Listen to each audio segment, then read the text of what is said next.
ഹരി ഓം ഹരി ഓം.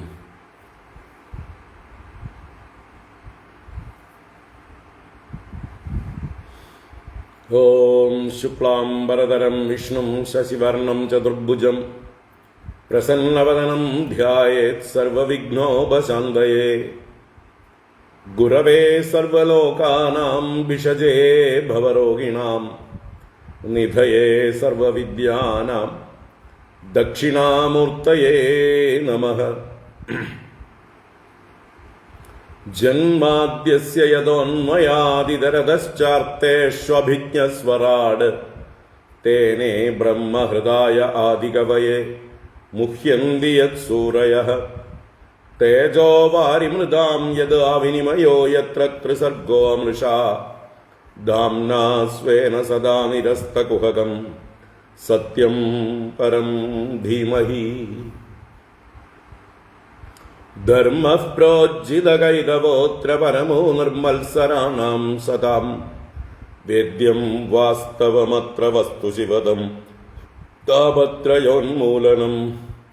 ശ്രീമദ്ഭാഗവതേ മഹാമുനികൃതേ Kim വാ പരൈരീശ്വരഃ സദ്യോ ഹൃദ്യവരുദ്ധ്യതേത്ര കൃതിഭിഃ ശുശ്രൂഷുഭിസ്തൽക്ഷണാത്. നിഗമകൽപതരോർഗളിതം ഫലം സുഖമുഖാദമൃതദ്രവസംയുതം പിബത ഭാഗവതം രസമാലയം മുഹുരഹോ രസികാ ഭുവി ഭാവുകാഃ. നാരായണം നമസ്കൃത്യ നരം ചൈവ നരോത്തമം ദേവീം സരസ്വതീം വ്യാസം തതോ ജയമുദീരയേത്. യം പ്രവ്രജന്തമനുപേതമപേതകൃത്യം ദ്വൈപായനോ വിരഹകാതര ആജുഹാവ. പുത്രേതി തന്മയതയാദരവോഭിനേദുഃ തം സർവഭൂതഹൃദയം മുനിമാനതോസ്മി.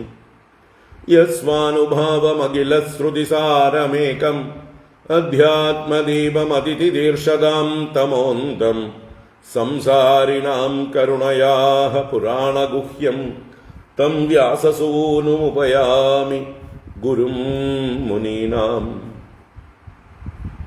മൂകം കരോതി വാചാലം പങ്കും ലംഘയതേ ഗിരിം യത്കൃപാതമഹം വന്ദേ പരമാനന്ദമാധവം. യം ബ്രഹ്മാ വരുണേന്ദ്രരുദ്രമരുതഃ സ്തുന്വന്തി ദിവ്യൈസ്തവൈഃ വേദൈഃ സാംഗപദക്രമോപനിഷദൈഃ ഗായന്തി യം സാമഗാഃ.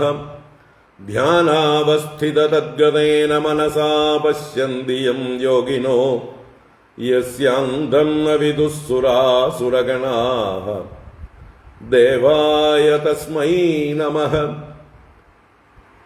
കോമളം കൂജയൻ വേണും ശ്യാമളോയം കുമാരകഃ വേദവേദ്യം പരം ബ്രഹ്മ ഭാസതാം പുരതോ മമ. ഭൂതൈർമഹദ്ഭിർയ ഇമാ പുരോ വിഭുഃ നിർമായസേദേയതമൂഷു പൂരുഷഃ. ഭുങ്ക്തേ ഗുണാൻ ഷോഡശ ഷോഡശാത്മകഃ സോലങ്കൃഷീഷ്ട ഭഗവാൻ വജാംസി മേ. സച്ചിദാനന്ദരൂപായ വിശ്വോത്പത്യാദിഹേതവേ താപത്രയ വിനാശായ ശ്രീകൃഷ്ണായ വയം നുമഃ.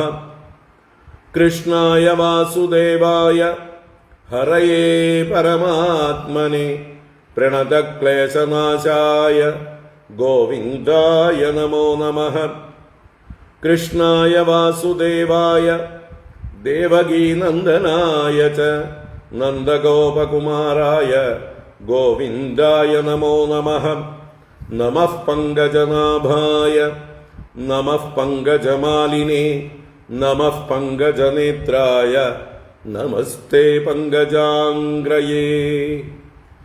പീതാംബരം കരവിരാജിതശംഖചക്രകൗമോദഗീ സരസിജം കരുണാസമുദ്രം രാധാസഹായമതിസുന്ദരമന്ദഹാസം വാതാലയേശമനിശം ഹൃദി ഭാവയാമി.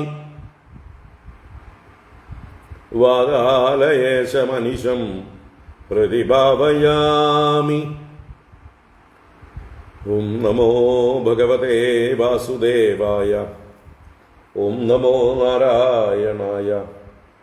ശ്രീ ഗുരുവായൂരപ്പ ശരണം.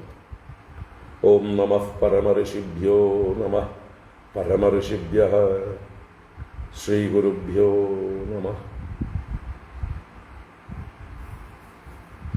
നാരായണ.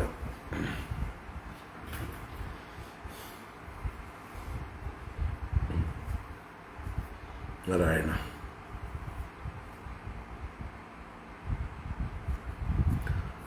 ഹരി ഓം. എല്ലാവർക്കും നമസ്കാരം. എല്ലാവർക്കും ശുഭസായാഹ്നം. ഭാഗവതജ്ഞാന ഗംഗയിലേക്ക് സുസ്വാഗതം, സുസ്വാഗതം.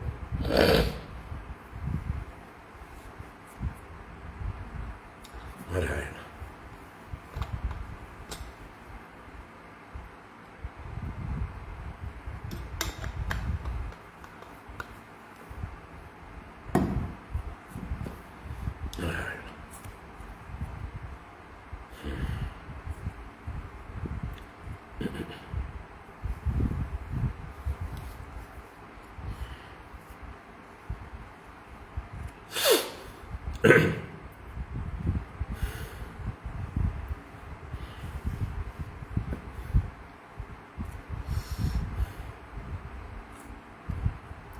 ഹരി ഓം.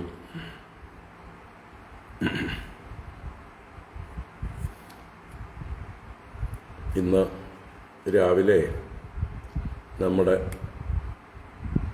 ഒരു റെഗുലർ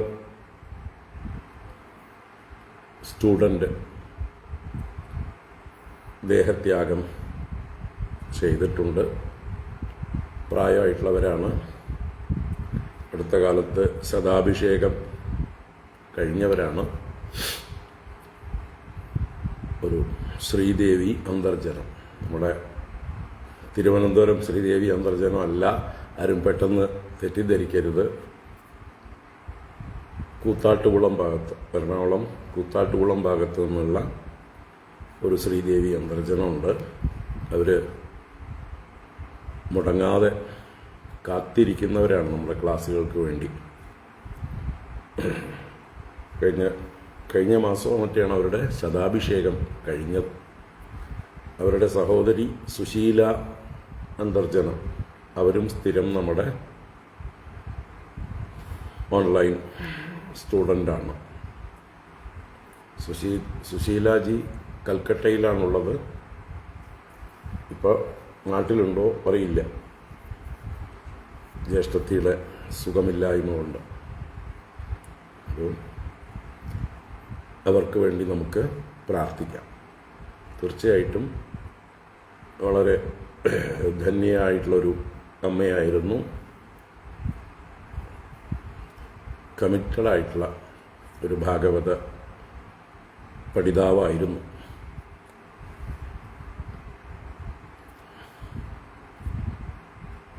കൂത്താട്ടുകുളം ശ്രീദേവി അന്തർജനം. അവർക്ക് വേണ്ടി നമുക്ക് പ്രാർത്ഥിക്കാം. അവരുടെ സദ്ഗതിക്കായിക്കൊണ്ട് ഭഗവാനിലേക്ക് ചെന്ന് വിലയം പ്രാപിക്കട്ടെ എന്ന് പ്രാർത്ഥിക്കാം. അവർക്ക് അതിനുള്ള പാകതയും യോഗ്യതയും ഒക്കെ ഉള്ളവരാണ്, മഹതിയാണ്. ഇന്ന് രാവിലെ അവർ വിളിച്ചു പറഞ്ഞിരുന്നു,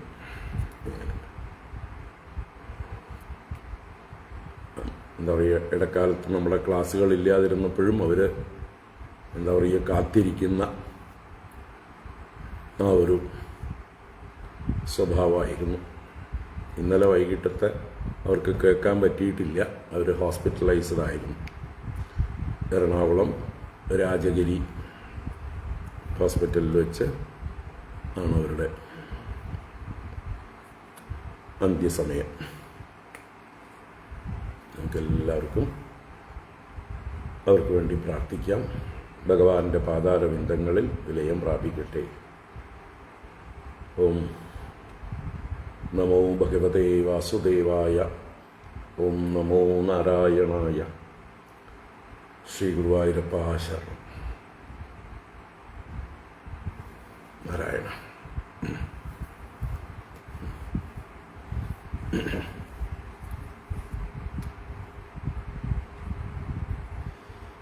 നാരായണ.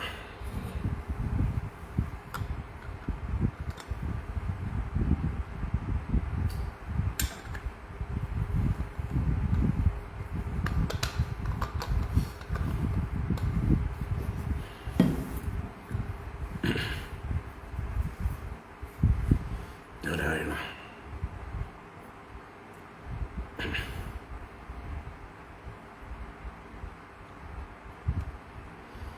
ഓം.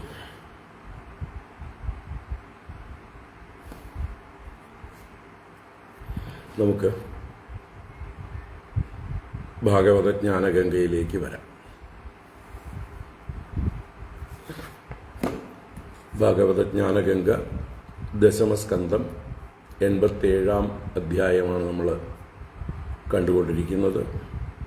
ശ്രുതിഗീതയാണ് കണ്ടുകൊണ്ടിരിക്കുന്നത്. ശ്രുതിഗീത നമുക്ക് വായിക്കാം. 31-ാം ശ്ലോകം വരെ മറ്റാണ് അതെ പറഞ്ഞിരിക്കുന്നത്. എന്തായാലും 14-ാം ശ്ലോകം മുതൽ 41 വരെയുള്ള ശ്രുതിഗീത മാത്രം വായിക്കാം.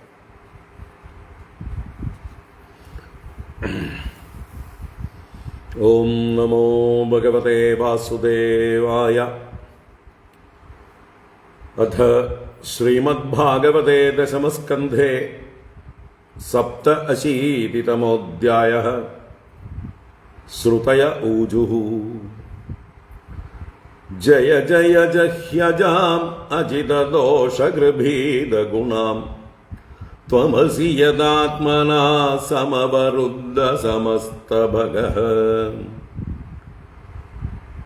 അഗജഗദോഗസാം അഖിലശക്ത്യവബോധകതേ ക്വചിതചയാത്മനാ ചരതോനുചരന്നിഗമഃ. ബൃഹദുപലബ്ധമേതദവയന്ത്യവശേഷതയാ യത ഉദയാസ്തമയൗ വികൃതേർമൃതിവാ വികൃതാത്. അദർശയോ ദദുസ്ത്വയി മനോവചനാചരിതം കഥമയതാ ഭവന്തി ഭുവി ദത്തപദാനി നൃണാം. ഇതി തവ സൂരയസ്ത്രധിപതേഖിലലോകമല ക്ഷപണകഥാമൃതാബ്ദിമവഗാഹ്യ തപംസി ജഹുഃ. കിമുത പുനഃസ്വധാമ വിദുദാസയ കാലഗുണാഃ പരമഭജന്തി യേ പദമജസ്രസുഖാനുഭവം. ധൃതയ ഇവ ശ്വസന്ധ്യ സുഹൃദോ യതി തേനുവിധാ മഹദഹമാദയുണ്ടമസൃജൻ യദനുഗ്രഹദഃ. പുരുഷവിദോന്വയോത്ര ചരമോന്നമയാദിഷു യഃ സദസദഃ പരം ത്വമദ യദേഷ്വവശേഷമൃതം. ഉദരമുപാസത്തെ യർഷിവത്മസു കൂർപ്പദൃശഃ പരിസരപദ്ധതിം ഹൃദയമാരുണയോദഹരം. തദ ഉദഗാദനന്ദ തവ ധാമ ശിരഃ പരമം പുനരിഹ യത്സമേത്യ ന പദന്തി കൃതാന്തമുഖേ. സ്വകൃത വിചിത്രയോനിഷു വിശന്നിവ ഹേതുദയാ തരതമതശ്ച കാസ്യമലവത് സ്വകൃതാനുകൃതിഃ. അദവിതദാസ്വമുഷ്വവിദതം തവ ധാമ സമം വിരജതിയോന്വയന്ത്യഭിവിപണ്യവയേകരസം. സ്വകൃതപുരേഷ്വമീഷ്വബഹിരന്തരസംവരണം തവ പുരുഷം വദന്ത്യഖില ശക്തിധൃതോംശകൃതം. ഇതി നൃഗതിം വിവിച്യ കവയോ നിഗമാവപനം ഭവത ഉപാസതെങ്ക്രിമഭവം ഭുവി വിശ്വസിതാഃ. ദുരവഗമാത്മതത്വനിഗമായ തവത്തതനോഃ ചരിതമഹാമൃതാബ്ധി പരിവർത്ത പരിശ്രമണാഃ. ന പരിലഷന്തി കേചിതപവർഗമപീശ്വരത്തെ ചരണസരോജഹംസകുലസംഗവിസൃഷ്ടഗൃഹാ ത്വദനുപദം കുലായമിദമാത്മസുഹൃത്പ്രിയവത് ചരതി തദോന്മുഖേ ത്വയി ഹിതേ പ്രിയ ആത്മനി ച ന ബദരമന്ദ്യഹോ അസദുപാസനയാത്മഹനോ യദനുശയാ ഭ്രമന്ത്യുരുഭയേ കുശരീരഭൃതഃ നിഭൃതമരുന്മനോക്ഷദൃഢയോഗയുജോ ഹൃദി യത് മുനയ ഉപാസത്തെ തദരയോപി യുസ്മരണാത് സ്ത്രിയ ഉരകേന്ദ്ര ഭോഗഭുജദണ്ഡവിഷക്തദിയോ വയമപി തേ സമദൃശോംഘ്രിസരോജസുദാഹം കൈഹനുവേദ ബദാവരജന്മലയോഗ്രസരം യത ഉദഗാദൃശിർയമനുദേവഗണാ ഉഭയേ തർഹി ന സന്ന ചാസദുഭയം ന ച കാലജവഃ കിമപി ന തത്ര ശാസ്ത്രമവകൃഷ്യ ശയീത യഥാ ജനിമസതഃ സതോ മൃതിമുക്താത്മനി യേ ച വിദാം വിപണമൃതം സ്മരന്ത്യുപദിശന്തി ത ആരുപിതൈഃ ത്രിഗുണമയഃ പുമാനിതി വിദായദബോധകൃതാ ത്വയി ന തതഃ പരത്ര സ ഭവേദവബോധരസേ സദിവ മനസ്ത്രിവൃത്വയി വിഭാത്യ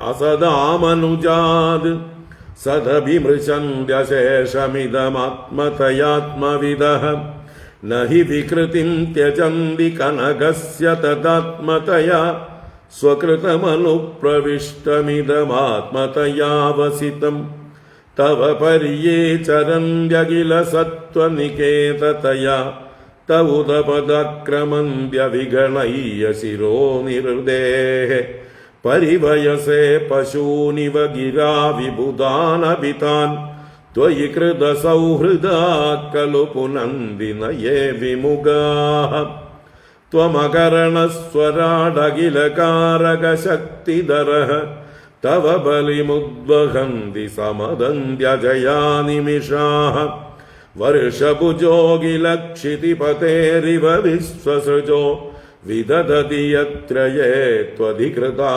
ഭവതശ്ചകിതാഃ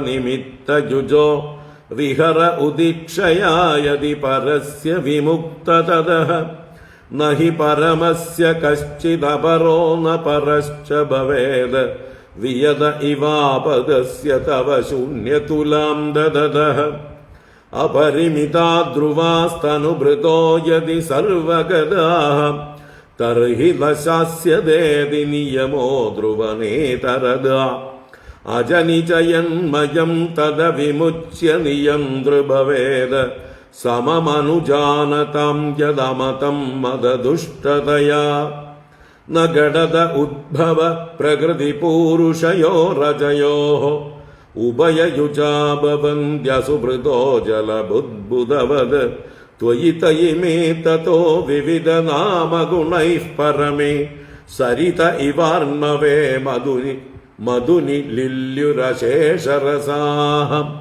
നൃഷു തവ മായയാ ഭ്രമമമീഷ്വവഗത്യ വൃശം ത്വയി സുധിയോ ഭവേദദതി ഭാവമനുപ്രഭവം കഥമനുവർത്തതാം ഭവഭയം തവ യദ്ഭ്രുകുടിഃ സൃജതി മുഹുസ്ത്രിണേമിരഭവച്ചരണേഷു ഭയം വിജിതഹൃഷീകവായുഭിരദന്തമനസ്തുരകം യൈഹയതന്തിയന്തു മതിലോലമുപായഗിതഃ വ്യസനശതന്വിതാ സമവഹായ ഗുരോശ്ചരണം വണിജയിവാജ സന്ധ്യകൃതകർണധരാജലദൗ സ്വജനസുതാത്മദാരധനധാമധരാസുരദൈഃ ത്വയി സതി കിം നൃണാം ശ്രയത ആത്മനി സർവരസേ ഇതി സദജാനതാം മിഥുനതോ രതയേ ചരതാം സുഗയതി കൊന്വിഹ സ്വവിഹതേ സ്വനിരസ്തഭഗേ ഭുവി പുരുപുണ്യതീർത്ഥസദനാനി ഋഷയോ വിമദാഃ തൗതപൽപദാംബുജഹൃദോ ഗപിതംഗ്രിജലാഃ ദദതി സകൃന്മനസ്ത്വയ്യ ആത്മനി നിത്യസുഖേ ന പുനരുപാസത്തെ പുരുഷസാരഹരാവസധാൻ സത ഇദമുത്ഥിതം സദിതി ചേന്നനു തർക്കഹദം വ്യഭിചരതി ക്വച ക്വച മൃഷാന തദോ ഭയയുക് വ്യവഹൃതയേ വികൽപയിഷിതോന്ധപരംപരയാ ഭ്രമയതി ഭാരതീത ഉരുവൃത്തിവിരുക്തജടാൻ നയതിതമഗ്ര ആസന ഭവിഷ്യതോ നിധനാത് അനുമിതമന്തരാത്വയി വിഭാതി മൃഷൈകരസേ അത ഉപമീയത്തെ ദ്രവിണജാതി വികൽപപദൈഃ വിതതമനോവിലാസമൃതമിത്യവയന്ത്യബുധാഃ स यदजया त्वजा मनुष्यगीतगुणंश्च जुषन् भजति सरूपदं तदनु मृत्युमपेद भगः त्वमुत जहासि ताम् अहिरिव त्वचमात्तभगो महसि महीयसेष्टगुणिते परिमेय भगः यदि न समुद्धरन्ति यतयो हृदि कामजडा दुरधिगमो सतां हृदि गतो स्मृतकण्डमणिः असुतृपयोगिनाम् उभयदोऽप्यसुगं भगवन् अनपगतान्दगादनधिरूढपदाद्भवतः त्वदवगमी न वेत्ति भवदुत्तशुभाशुभयोर्गुणविगुणान्वयांस्तर्हि देहभृतं च गिरः अनुयुगमन्वहं सगुणगीतपरम्परया श्रवणभृतो यतस्त्वमपवर्गगतिर्मनुजैः द्युपदय एव तेन ययुरन्तमनन्ततया त्वमपि यदन्तरण्डनिचया ननु सावरणाः कैवरजांसि वान्ति वयसा सह यत्श्रुतयः त्वयि हि बलं यतन्निरसनेन भवन्निधना सर्वत्र गोविन्दनाम संकीर्तनं गोविन्द गोविन्द नारायणाखिल गुरो भगवन् नमस्ते नारायणाखिल गुरो भगवन् नमस्ते नारायणाखिल गुरो भगवन् नमस्ते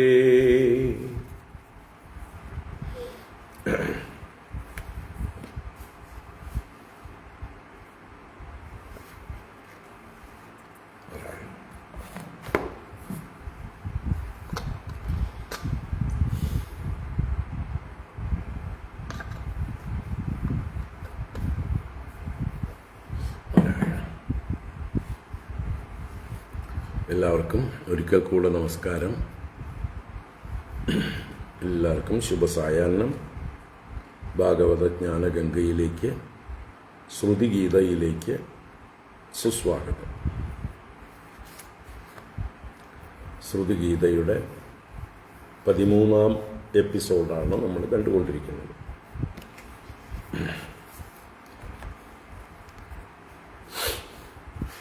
ഇന്നലെ ആമുഖമായിട്ട് പറഞ്ഞു, വേദസാരമാണ്, സർവശാസ്ത്രസാരമാണ് ഈ ശ്രുതിഗീത. എപ്രകാരമാണോ വേദത്തിൻ്റെ താൽപ്പര്യ നിർണയത്തിനായിക്കൊണ്ട് വേദവ്യാസ ഭഗവാൻ ബ്രഹ്മസൂത്രം രചിച്ചത്, അതുപോലെ തന്നെയാണ് ഈ വേദങ്ങളുടെ മുഴുവൻ സാരമായിട്ട് നാരായണ അല്ലെങ്കിൽ സനകാദികൾ പരസ്പരം സംവദിച്ചതായിട്ടുള്ള ഈ ശ്രുതിഗീത നാരായണ ഋഷി നാരദ മഹർഷിക്ക് ഉപദേശിച്ചു. നാരദ മഹർഷി അത് വ്യാസന് ഉപദേശിച്ചു. വ്യാസൻ ശുഗന് ഉപദേശിച്ചു. അതാണ് നമ്മൾ ഇവിടെ കണ്ടുകൊണ്ടിരിക്കുന്നത്. അപ്പോൾ ഈ ഒരു സാരം തന്നെ ആയിരിക്കാം ചിലപ്പോൾ ബ്രഹ്മസൂത്രമായിട്ട് മറ്റൊരു രീതിയിൽ ഭഗവാൻ വേദവ്യാസൻ അവതരിപ്പിച്ചത്. എന്തായാലും അതുപോലെയുള്ള അനേക ദർശനങ്ങളുടെ സാരം അടക്കിയിരിക്കുന്ന ഒരു അതിഗഹനമായിട്ടുള്ള ഒരു സ്തുതിയാണ് ഈ ശ്രുതിഗീത. വേദങ്ങൾ ഭഗവാനെ സ്തുതിക്കുന്നതായിട്ടുള്ള ഗീത. നമ്മൾ കഴിഞ്ഞ ക്ലാസ്സിൽ ഇന്നലെ അവസാനം 31 ശ്ലോകമാണ് കണ്ടത്. ജനനമില്ലാത്തവരായ പ്രകൃതി പുരുഷന്മാർക്ക് ഉത്ഭവം നഗടതേ. അവർക്ക് ഉത്ഭവം എന്നുള്ളത് ലോജിക്കൽ അല്ല. കാരണം അവർ ജന്മം ഇല്ലാത്തവരാണ്. എന്നാൽ അവർ രണ്ടുപേരുടെയും പരസ്പര അധ്യാരോപം കൊണ്ടാണ് ഈ സൃഷ്ടി, നാനാ ജീവജാലങ്ങൾ, പ്രാണിജാലങ്ങളെല്ലാം ഉണ്ടാവുന്നത്. ജലബുദ്ബുദവത്, കാറ്റും ജലവും കൂടി ചേരുമ്പോൾ കുമിളകൾ ഉണ്ടാകും പോലെ പ്രകൃതിയും പുരുഷനും കൂടി ചേരുമ്പോൾ സൃഷ്ടി ഉണ്ടാകുന്നു.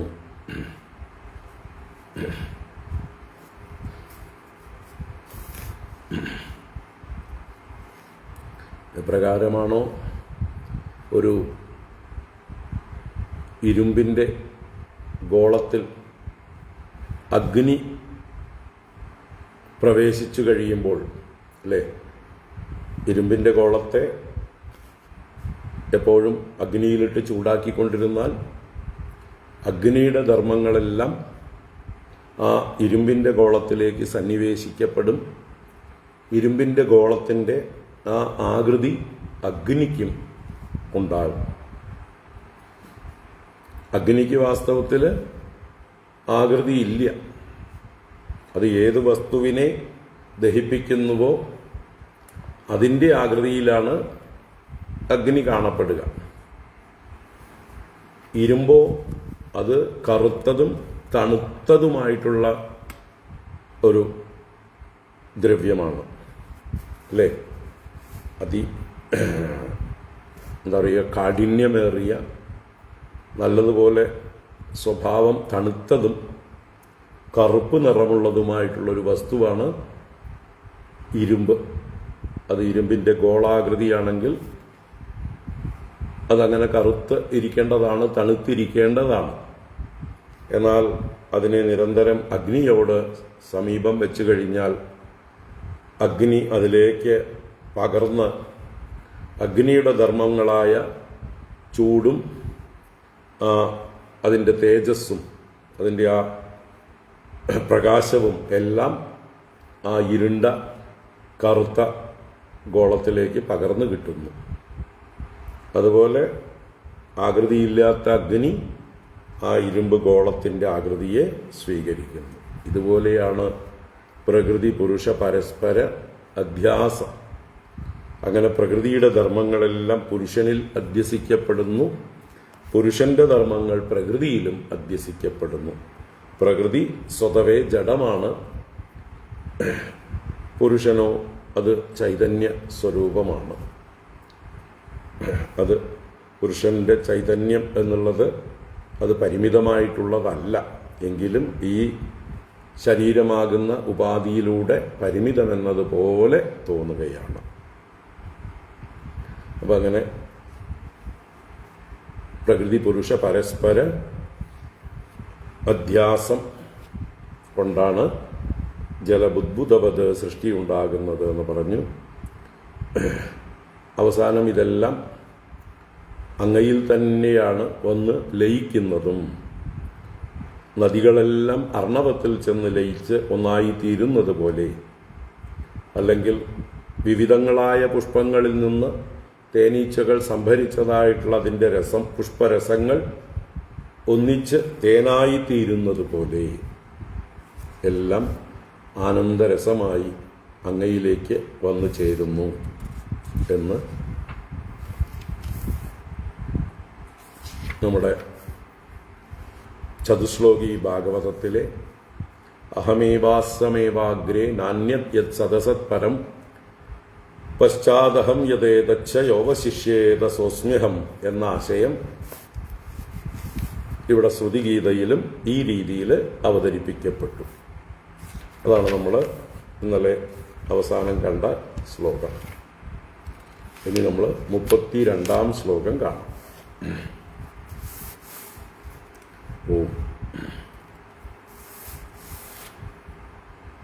32-ാം ശ്ലോകം. ഈശ്വരനെ ആശ്രയിക്കുന്നവർക്ക് കാലഭയമില്ല. ഇതാണ് ഈ ശ്ലോകത്തിലെ ആശയം. അത് വളരെ വിശദമായി പറഞ്ഞിരിക്കുകയാണ്. മുമ്പും പറഞ്ഞിട്ടുണ്ട് മറ്റു പല രീതിയിൽ. വീണ്ടും ആവർത്തിക്കുകയാണ്. നൃഷു തവ മായയാ ഭ്രമമമീഷ്വവഗത്യ ഭൃശം ത്വയി സുധിയോ ഭവേദധിഭാവമനുപ്രഭവം കഥമനുവർത്തതാം ഭവഭയം തവ യദ്ഭൃഗുഡിഃ സൃജതി മുഹുസ്ത്രിണേമിരഭവച്ചരണേഷു ഭയം.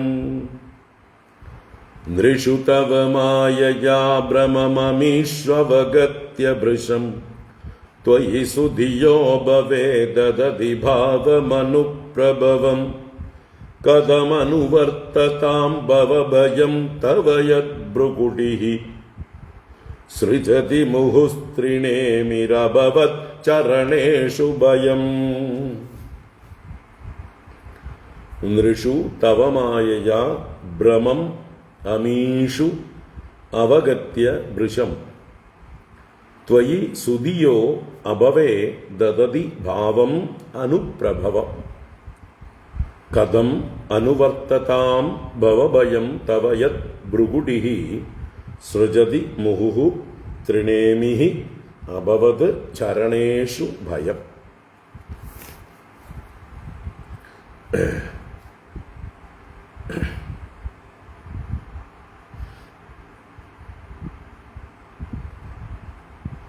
ഇവിടെ മുഹുഃ ത്രിണേമിഃ അഭവച്ചരണേഷു ഭയം. അഭവച്ചരണേഷു ഒറ്റ പദമാണ്. അഭവച്ചരണേഷു ഭയം. അപ്പോ നൃഷു തവ മായയാ ഭ്രമം അമീഷു അവഗത്യ. അമീഷു നൃഷു തവ മായയാ ഭൃശം ഭ്രമം അവഗത്യ സുധിയഃ അഭവേ ത്വയി അനുപ്രഭവം ഭാവം ദദതി. ഇതാണ് ഒരു സെന്റൻസ്. എന്താണ്? അമീഷു നൃഷു തവ മായയാ ഭൃശം ഭ്രമം അവഗത്യ സുധിയഃ അഭവേ ത്വയി അനുപ്രഭവം ഭാവം ദദതി. അപ്പോൾ അമീഷു നൃഷു, ഈ മനുഷ്യരിൽ എന്നാണ് അർത്ഥം. ഇവരിൽ നിന്നാണ് അമീഷു എന്നുള്ള വാക്കിനർത്ഥം. നൃഷു മനുഷ്യരിൽ. അപ്പൊ ഇവരിൽ മനുഷ്യരിൽ എന്ന് പറഞ്ഞാൽ അതിനൊന്നിച്ച് പറയുമ്പോൾ ഈ മനുഷ്യരിൽ, ഈ പ്രകൃതിയിലുള്ള അജ്ഞാനികളായ മനുഷ്യരിൽ, സാധാരണക്കാരായ പ്രാകൃതന്മാരായ മനുഷ്യരിൽ അമീഷു നൃഷു തവ മായയാ, ഭഗവാന്റെ മായ ഹേതുവായിട്ട്, ഭഗവാന്റെ മായയുടെ ആ ഗുണങ്ങൾ ഹേതുവായിട്ട് എന്നർത്ഥം. ഭഗവാന്റെ മായ നമ്മുടെ ഉള്ളിൽ ഗുണങ്ങളായി സത്യത്തെ ആവരണം ചെയ്യുന്നു. അല്ലേ? ധൂമേനാവ്രിയതേ വഹ്നിഃ യഥാ ആദർശോ മലേന ച യഥോൽബേനാവൃതോ ഗർഭഃ തഥാ തേനേദമാവൃതം ആവൃതം ജ്ഞാനമേതേന ജ്ഞാനിനോ നിത്യവൈരിണ കാമരൂപേണ കൗന്ദേയ ദുഷ്പൂരേണ അനലേന ച എന്നൊക്കെ ഗീതയിൽ പറയും. നമ്മുടെ ഉള്ളിലെ ജ്ഞാനം ആവൃതം, ജ്ഞാനം ആവരണം ചെയ്യപ്പെടുന്നത് 3 തരത്തിലാണ് എന്ന് പറയുന്നുണ്ട്. 3 ഗുണങ്ങളാൽ. സത്വഗുണം വെറും ഒരു പുകമറ പോലെയേ ഉള്ളൂ. ഒരു കാറ്റടിച്ചാൽ പുക നീങ്ങിപ്പോയി അഗ്നി ജ്വലിച്ചു കാണും പോലെ. ധൂമേൻ ആവ്രിയതേ വഹ്നിഃ യഥാ, ധൂമത്താൽ അഗ്നി ആവരണം ചെയ്യപ്പെട്ടിരിക്കുന്നത് ഒരു ചെറിയ കാറ്റടിച്ചാൽ പുക നീങ്ങുകയും അഗ്നി ജ്വലിക്കുകയും ചെയ്യും. അവിടെ മറ നീക്കി അഗ്നി പുറത്തേക്ക് വരും എന്നർത്ഥം. മുമ്പ് കാണാതിരുന്ന അഗ്നി കാറ്റ് അടിച്ചു കഴിയുമ്പോഴേക്കും പുറത്തേക്ക് വരും. ഇവിടെ സത്വഗുണപ്രധാനികളായിരിക്കുന്ന ആളുകളിൽ മായ ഈ ഒരു ധൂമം പോലെയുള്ള ഒരു ആവരണമേ ഉള്ളൂ. വിചാരം ചെയ്യുമ്പോൾ ആ വിചാരമാകുന്ന കാറ്റടിച്ചു കഴിഞ്ഞാൽ, അല്ലെങ്കിൽ ഗുരുക്കന്മാരിൽ നിന്ന് ശ്രവണം ചെയ്യുമ്പോൾ ആ കാറ്റടിച്ചു കഴിഞ്ഞാൽ ശ്രവണമാത്രേണ അങ്ങനെ വിവേക വിചാര ശ്രവണാദികൾ കൊണ്ട് ജ്ഞാനം പ്രകാശിക്കും സത്വഗുണപ്രധാനികളായിട്ടുള്ള ആളുകൾക്ക്. എന്നാൽ യഥാ ആദർശോ മലേനച്ച, ചിലരുടെ ഉള്ളിൽ രജോ ഗുണം ആണ് വർദ്ധിച്ചിരിക്കുന്നതെങ്കിൽ അത് എങ്ങനെയാണ് കണ്ണാടിയിൽ പൊടിപടലങ്ങൾ അടിഞ്ഞുകൂടി കണ്ണാടിയിലെ പ്രതിബിംബത്തെ മറയ്ക്കുന്നത്, അതുപോലെയാണ്. അപ്പൊ കണ്ണാടിയിലെ പ്രതിബിംബം കാറ്റടിച്ചാൽ തെളിഞ്ഞു കാണില്ല. ചിലപ്പോൾ ഒന്നുകൂടെ പൊടി വന്ന് അത് കുറച്ചുകൂടി കട്ടിയാവും. അപ്പോൾ കാറ്റടിച്ചത് കൊണ്ട് പൊടി മാറില്ല, അഴുക്ക് നീങ്ങില്ല. അവിടെ കുറച്ച് പണിയെടുക്കാനുണ്ട് അല്ലേ? കണ്ണാടിയിലെ പൊടിയെ തുടച്ച് നീക്കാനുണ്ട്. അത് കുറച്ച് പണിയെടുക്കാനുണ്ട്. എത്ര കട്ടിയിലാണ്, ഏതു തരത്തിലുള്ള പൊടിയാണ്, അതിനനുസരിച്ചിട്ടുള്ള പ്രവൃത്തി എടുക്കണം. അതാണ് കർമ്മയോഗം അല്ലെങ്കിൽ പ്രവൃത്തി ധർമ്മം. ഗൃഹസ്ഥാശ്രമാദികളിലൂടെ ജീവിതത്തെ യജ്ഞമാക്കി മാറ്റുമ്പോൾ മനസ്സാകുന്ന കണ്ണാടി നല്ലതുപോലെ തുടച്ച് ശുദ്ധമാക്കി കിട്ടും. കർദ്ദമന്മാരുടെ ഉള്ളിലെ കർദ്ദമമെല്ലാം നീങ്ങി ശുദ്ധമായി കപിലൻ പ്രകാശിക്കും അല്ലേ? ജ്ഞാനസ്വരൂപനായ കപിലൻ പ്രകാശിക്കും എന്ന് മുമ്പേ പറഞ്ഞതുപോലെ രജോ ഗുണം അത് കുറച്ച് പണിയെടുക്കണം, കർമ്മയോഗം അനുഷ്ഠിക്കണം. അതുപോലെ മറ്റൊരു തരം ആവരണമാണ് യഥാ ഉൽബേൻ ആവൃതോ ഗർഭ. ഉൽബം എന്നാൽ മറുപിള്ള, പ്ലാസൻഡ എന്നൊക്കെ പറയുന്ന ഗർഭത്തിനെ ആവരണം ചെയ്തിരിക്കുന്ന ആ കവർ. അപ്പോൾ പ്രസവം 10 മാസം തികയുമ്പോഴേ ഉണ്ടാവുള്ളൂ. കാത്തിരിക്കണം. അല്ലാതെ കർമ്മയോഗം ചെയ്തത് കൊണ്ടൊന്നും സമയം ആവില്ല. അപ്പം അതിന് കാത്തിരുന്നേ പറ്റുള്ളൂ. ഇതുപോലെയാണ് തമോ ഗുണം. കാലം കൊണ്ടേ തമോ ഗുണമാകുന്ന മാലിന്യം നീങ്ങുകയുള്ളൂ. അപ്പം ഇങ്ങനെയുള്ള 3 തരത്തിലാണ് നമ്മുടെ ഉള്ളിൽ മായ സത്യത്തെ മറച്ചിരിക്കുന്നത്, നമ്മുടെ ജ്ഞാനത്തെ മറച്ചിരിക്കുന്നത്. അതാണ് ഇവിടെ പറഞ്ഞത്, അങ്ങയുടെ തവമായയാ വൃശം ഭ്രമം. ഈ മനുഷ്യരിൽ, സാധാരണക്കാരായ മനുഷ്യരിൽ അങ്ങയുടെ മായ കൊണ്ട് അത്യന്തം വ്യാമോഹം ഉണ്ടെന്ന് അവഗത്യ മനസ്സിലാക്കിയിട്ട്, അവഗമിച്ചിട്ട്, അറിഞ്ഞിട്ട് എന്നർത്ഥം. അപ്പോൾ മനസ്സിലാക്കിയിട്ട് സുഷ്ടുതിയ നല്ല ബുദ്ധിയുള്ളവർ, വിദ്വാൻമാർ അല്ലെങ്കിൽ നല്ല വിവേകമുള്ളവർ, സാമർഥ്യമുള്ളവർ, ധീരന്മാർ അവരെന്ത് ചെയ്യുന്നു? സുതിയ അഭവേ ത്വയി അനുപ്രഭവം ഭാവം ദദതി. അഭവേ ത്വയി, ഭവമില്ലാത്തവനായ അങ്ങയിൽ, സംസാരരഹിതനായിരിക്കുന്ന അങ്ങയിൽ. അഭവൻ എന്ന് പറഞ്ഞാൽ ഒന്ന് ഭവമില്ലാത്തവൻ, ജനിക്കാത്തവൻ. മറ്റൊന്ന് ഭവം ഇല്ലാത്തവൻ. ഭവം എന്നാൽ സംസാരം. സംസാരത്തിൻ്റെതായിട്ടുള്ള യാതൊരു ദോഷങ്ങളാലും സ്പർശിക്കപ്പെടാതെ സംസാരമാകുന്ന സാഗരത്തിന്റെ കരയ്ക്ക് കയറി നിൽക്കുന്നവൻ. ബാക്കിയുള്ളവരെല്ലാം സംസാരമാകുന്ന സാഗരത്തിൽ മുങ്ങിപ്പൊങ്ങിക്കൊണ്ടിരിക്കുമ്പോൾ അങ്ങനെയുള്ള സംസാരികളെ ആശ്രയിച്ചിട്ട് വല്ല കാര്യമുണ്ടോ? അല്ലേ? എറയി പിടിച്ച് തൂങ്ങിയവന്റെ കുതി പിടിച്ച് തൂങ്ങുക എന്ന് പറയും.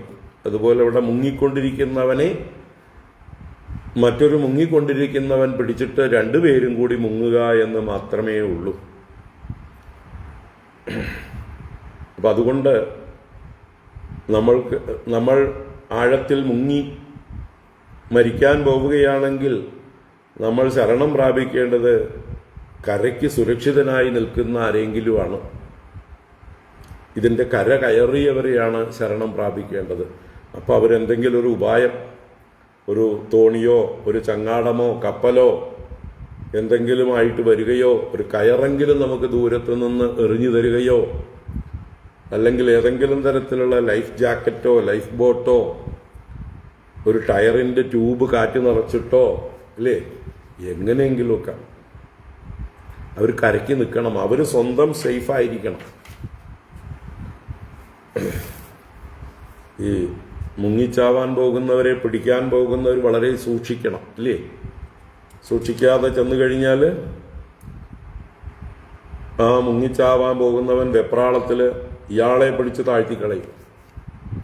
അപ്പോൾ അതിനെ ഒഴിഞ്ഞു മാറിക്കൊണ്ട് അവരുടെ പുറകിലൂടെ ചെന്ന് അവരുടെ മുടിയിൽ പിടിക്കുക എന്നാണ് പറയുക. മുങ്ങിച്ചാവുന്നവരുടെ തലമുടിയിൽ പിടിക്കുക. ഇനി തലമുടിയില്ലാത്ത മുട്ടകളാണെങ്കിൽ വസ്ത്രത്തിലോ കഴുത്തിലോ എവിടെയാണോ സേഫായിട്ട് പിടിക്കുക. അയാളും കൂടി തിരിച്ചു പിടിക്കാൻ പാടില്ല. അയാളും കൂടി തിരിച്ച് നമ്മളെ പൂണ്ടു പിടിച്ചു കഴിഞ്ഞാലോ നമ്മുടെ കയ്യും കാലും ഒക്കെ അയാളുടെ പിടിയിലായി പോകും. നമുക്ക് നീന്താൻ പറ്റില്ല, നമ്മൾ മുങ്ങിപ്പോവും. അതുകൊണ്ട് അത് പിടികൊടുക്കാൻ പാടില്ല. നമ്മൾ അവരെ പിടിക്കണം രക്ഷിക്കാൻ വേണ്ടി. അപ്പം അതുപോലെ കരയ്ക്ക് നിൽക്കുന്ന ആളുകളെ ആശ്രയിച്ചിട്ടേ മുങ്ങിച്ചാവുന്നവർക്ക് എന്തെങ്കിലും ഒരു രക്ഷ ഉള്ളൂ. അല്ലാതെ മറ്റൊരു മുങ്ങിച്ചാവുന്ന ഒരാളെ ആശ്രയിച്ചിട്ട് ഒരു കാര്യമില്ല. അയാളെയും കൂടി കൊല്ലാം എന്ന് മാത്രമേ ഉള്ളൂ. അപ്പോൾ ഇവിടെ എന്ത് ചെയ്യുന്നു? ഇവരുടെയൊക്കെ ഭൃശം ഭ്രമം അപഗത്യ, അങ്ങയുടെ മായ കൊണ്ടുള്ള ഈ ഭ്രമത്തെ മനസ്സിലാക്കിയിട്ട് ബുദ്ധിമാന്മാരായിട്ടുള്ളവർ സുധിയ അഭവേ ത്വയി, ഭവമില്ലാത്തവനായ സംസാര അതീതനായ അങ്ങയെ, സംസാരത്തെ നിവർത്തിപ്പിക്കുന്നവനായ അങ്ങയെ, അങ്ങയിൽ അനുപ്രഭവം ഭവം ദദതി. അനുപ്രഭവം എന്ന് പറഞ്ഞാൽ ക്രമത്തിൽ വർദ്ധിക്കുന്നത് എന്നാണ്.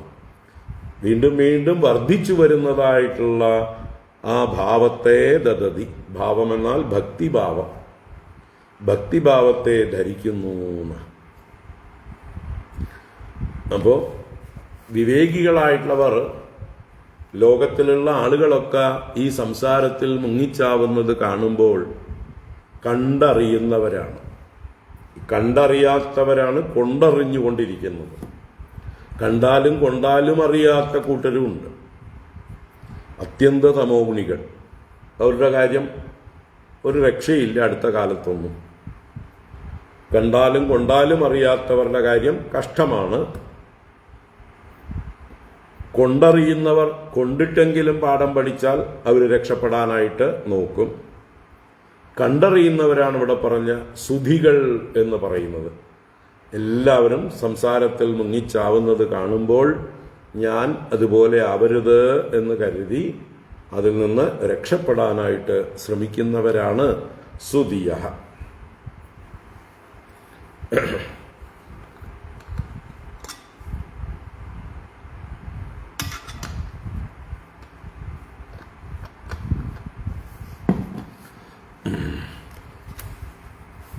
അപ്പോൾ സംസാരത്തിൽ നിന്ന് കരകയറാൻ എന്താ വഴി?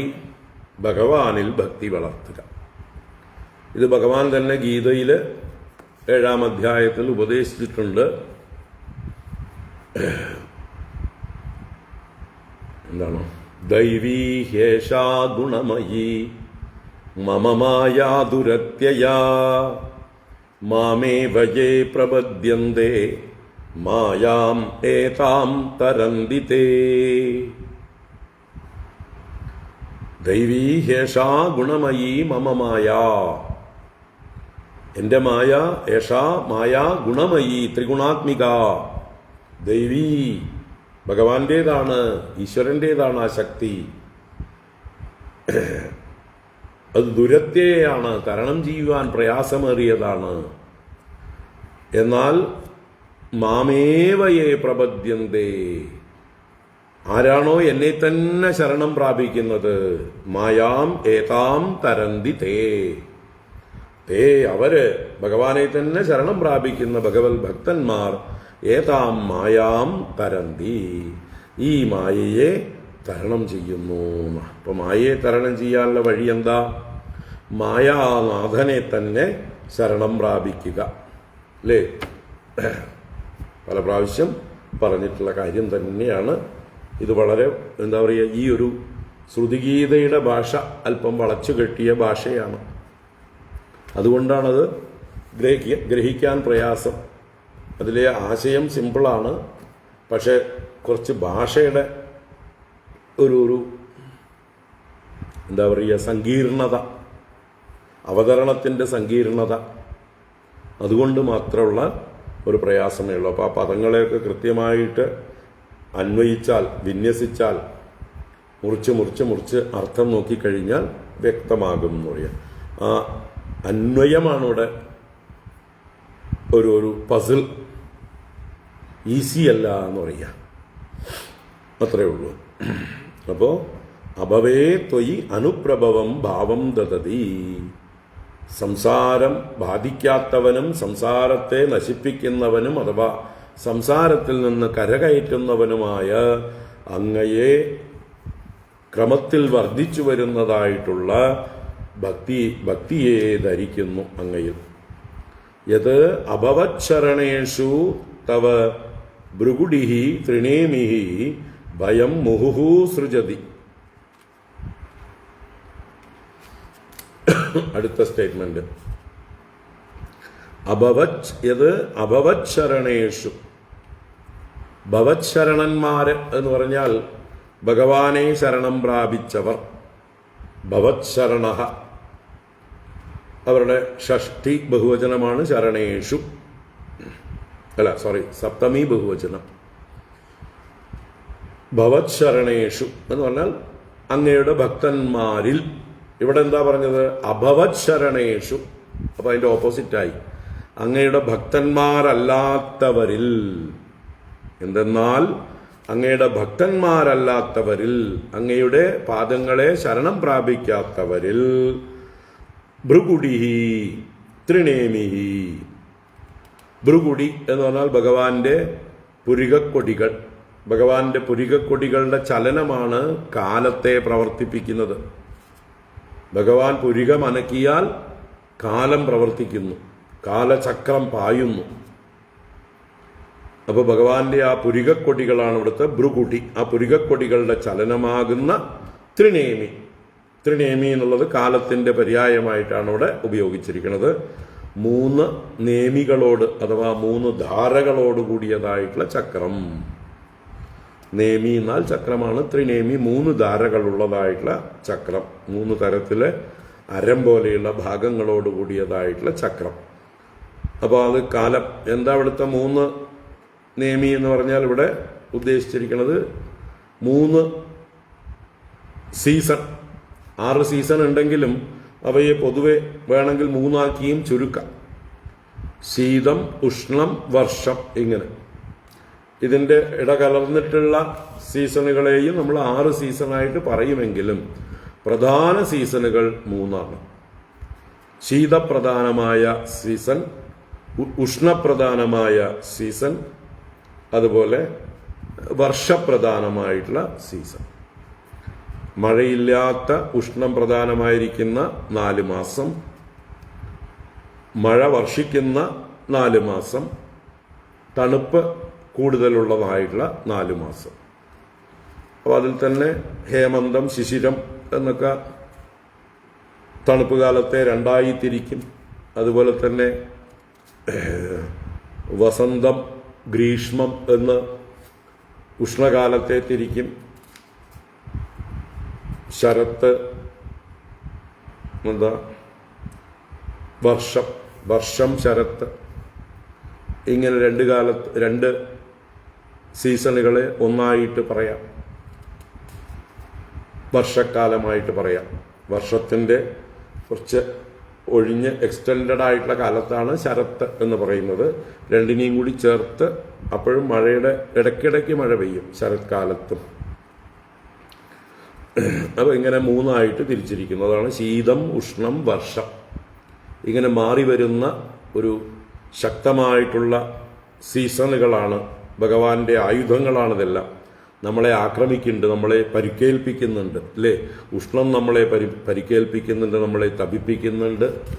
ശീതം നമ്മളെ നല്ലോണം വേദനിപ്പിക്കുന്നുണ്ട്, പീഡിപ്പിക്കുന്നുണ്ട്. മഴയും നമ്മളെ പീഡിപ്പിക്കുന്നുണ്ട്. അങ്ങനെ പീഡിപ്പിക്കപ്പെടുന്നവരാണെങ്കിൽ, അല്ലേ, സാധാരണ പ്രാകൃതന്മാർക്ക് ഇതെല്ലാം പീഡയായിട്ട് തോന്നും. അപ്പൊ ഭഗവാന്റെ കാലചക്രമാണിത്. ആ കാലചക്രം അത് തീർച്ചയായിട്ടും ജനന മരണത്തെ ഉണ്ടാക്കുന്നതാണ്. അതുകൊണ്ട് ത്രിനേമി എന്ന് ഭയം എന്നും പറഞ്ഞു. ത്രിനേമിഹി ഭയം മുഹുഹു സൃജതി. ഈ കാലചക്രം ഭയം എന്ന ജനന മരണമാകുന്ന ഭയത്തെ, മരണഭയത്തെയെല്ലാം മുഹുഹു സൃജതി, വീണ്ടും വീണ്ടും നമ്മളിൽ സൃഷ്ടിക്കുന്നു എന്ന് പറയുന്നത്. എങ്ങനെയുള്ളവരിൽ? അഭവച്ചരണേഷു, ഭഗവാനിൽ ശരണം പ്രാപിക്കാത്തവർ, ഭഗവാനിൽ ശരണം പ്രാപിക്കാത്തവരായിട്ടുള്ള ആളുകളിൽ അങ്ങയുടെ കാലചക്രത്തിന്റെ ആക്രമണം വളരെ രൂക്ഷമായിരിക്കുന്നു. അതിൻ്റെ ഭയം അവരിൽ എപ്പോഴും ഉണ്ടായിരിക്കുന്നു. മരണഭയവും സംസാര ദുഃഖങ്ങളും അവർ അനുഭവിക്കുന്നു. എന്നാൽ അനുവർത്തതാം ഭവഭയം കഥം. അനുവർത്തത എന്ന് പറഞ്ഞാൽ ഭഗവാനെ അനുവർത്തിക്കുന്നവർ, അനുവർത്തിക്കുക, പിന്തുടരുക, ശരണം പ്രാപിക്കുക. അപ്പൊ ഭഗവാനെ ശരണം പ്രാപിക്കുന്നവർക്ക് ഭവഭയം കഥം, എങ്ങനെ ഉണ്ടാവാനാണ് സംസാര ഭയം? കാരണം അവർ ഭഗവാനെ ആശ്രയിച്ചിരിക്കുകയാണ്, സത്യസ്വരൂപനായ ഭഗവാനെ ആശ്രയിച്ചിരിക്കുകയാണ്. ഈ ലോകം അനിത്യം അസുഖം എന്ന് കണ്ട്, അല്ലേ, ഈ ലോകം അസുഖമാണ്, അനിത്യമാണ് എന്ന് മനസ്സിലാക്കിക്കൊണ്ട് നിത്യസ്വരൂപനും സുഖസ്വരൂപനുമായിരിക്കുന്ന ആ ഭഗവാനെ ആശ്രയിച്ചിരിക്കുന്നവർക്ക് എവിടുന്ന് ദുഃഖമുണ്ടാകുന്നത്? എവിടുന്ന് സംസാര ഭയമുണ്ടാകുന്നത്? സൂര്യനിൽ ചേർന്നിരിക്കുന്നവർക്ക് ഇരുട്ടിൽ നിന്നുള്ള ഭയമുണ്ടോ? അല്ലേ? എപ്പോഴും സൂര്യനോട് കൂടിയിരിക്കുന്നവർക്ക് ഇരുട്ടിൻ്റെതായിട്ടുള്ള ഭയം ഇല്ല. അതുപോലെ ഭഗവാനോട് ചേർന്നിരിക്കുന്നവർക്ക് സംസാര ഭയം, ജനന മരണാദി പരമ്പരകളിൽ നിന്നുള്ള ഭയം ഇല്ല. എന്നാൽ മൂഢന്മാരായിട്ടുള്ളവർ ഭഗവാനിലേക്ക് തിരിയാതെ ഈ സംസാര ചക്രത്തിൽ ഭ്രമിച്ചുകൊണ്ടേയിരിക്കുന്നു. ഈ നാനാനാമരൂപാത്മകമായ പ്രപഞ്ചത്തിൽ കിടന്ന് കറങ്ങിക്കൊണ്ടേയിരിക്കുന്നു എന്ന്. ഇവരെക്കുറിച്ച് ഭഗവാൻ ഗീതയിൽ പറഞ്ഞിട്ടുണ്ട്. നമാം ദുഷ്കൃതിനോ മൂഢാഹ പ്രപദ്യന്തേ നരാധമാഹ മായയാ അപഹൃതജ്ഞാനാഹ ആസുരം ഭാവമാശ്രിതാഹ. നമാം ദുഷ്കൃതിനോ മൂഢാഹ പ്രപദ്യന്തേ നരാധമാഹ. ഭഗവാൻ തന്നെ പറയുക, ദുഷ്കൃതികളായ, മുമ്പ് പാപങ്ങൾ ചെയ്ത് ആ സംസ്കാരം അവരെ ഭരിക്കുകയാണ്. ആ ശീലങ്ങളാണ് അവരെ ഭരിച്ചുകൊണ്ടേയിരിക്കുന്നത്, അവരെ നയിച്ചുകൊണ്ടേയിരിക്കുന്നത്. അപ്പോൾ ദുഷ്കൃതി ചെയ്താൽ തീർച്ചയായിട്ടും അതേ സ്വഭാവം തന്നെ വർദ്ധിച്ചു വരും. അങ്ങനെയുള്ള മൂഢന്മാർ, മോഹിതരായിരിക്കുന്നവർ, ഈ സംസാരത്തിൽ, ഈ നാമരൂപാത്മകമായ പ്രപഞ്ചത്തിൽ സത്യത്വ ബുദ്ധിയോടുകൂടി ഭ്രമിച്ചിരിക്കുന്നവർ, ദേഹമാണ് ആത്മാ എന്ന് കരുതിയിരിക്കുന്നവർ മൂഢന്മാർ. അങ്ങനെയുള്ള മൂഢന്മാർ നമാം ദുഷ്കൃതിനോ മൂഢാഹ പ്രപദ്യന്തേ നരാധമാഹ. നരാധമാഹ മാം ന പ്രപദ്യന്തേ. നരന്മാരിൽ അധമന്മാരായിട്ടുള്ള അവിവേകികളായിട്ടുള്ള മൂഢന്മാർ എന്നെ ശരണം പ്രാപിക്കുന്നില്ല. എന്തുകൊണ്ട്? മായയാ അപഹൃതജ്ഞാനാഹ. എൻ്റെ മായ കൊണ്ട് അവരുടെ ജ്ഞാനം അപഹരിക്കപ്പെട്ടിരിക്കുന്നു. രജോ ഗുണം തമോ ഗുണം വർദ്ധിച്ചവരായിരിക്കുന്നു.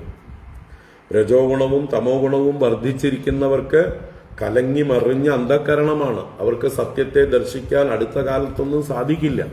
ഈ അന്ധക്കരണം തെളിയാതെ, സത്വഗുണം വർദ്ധിക്കാതെ ഒരു രക്ഷയുമില്ല.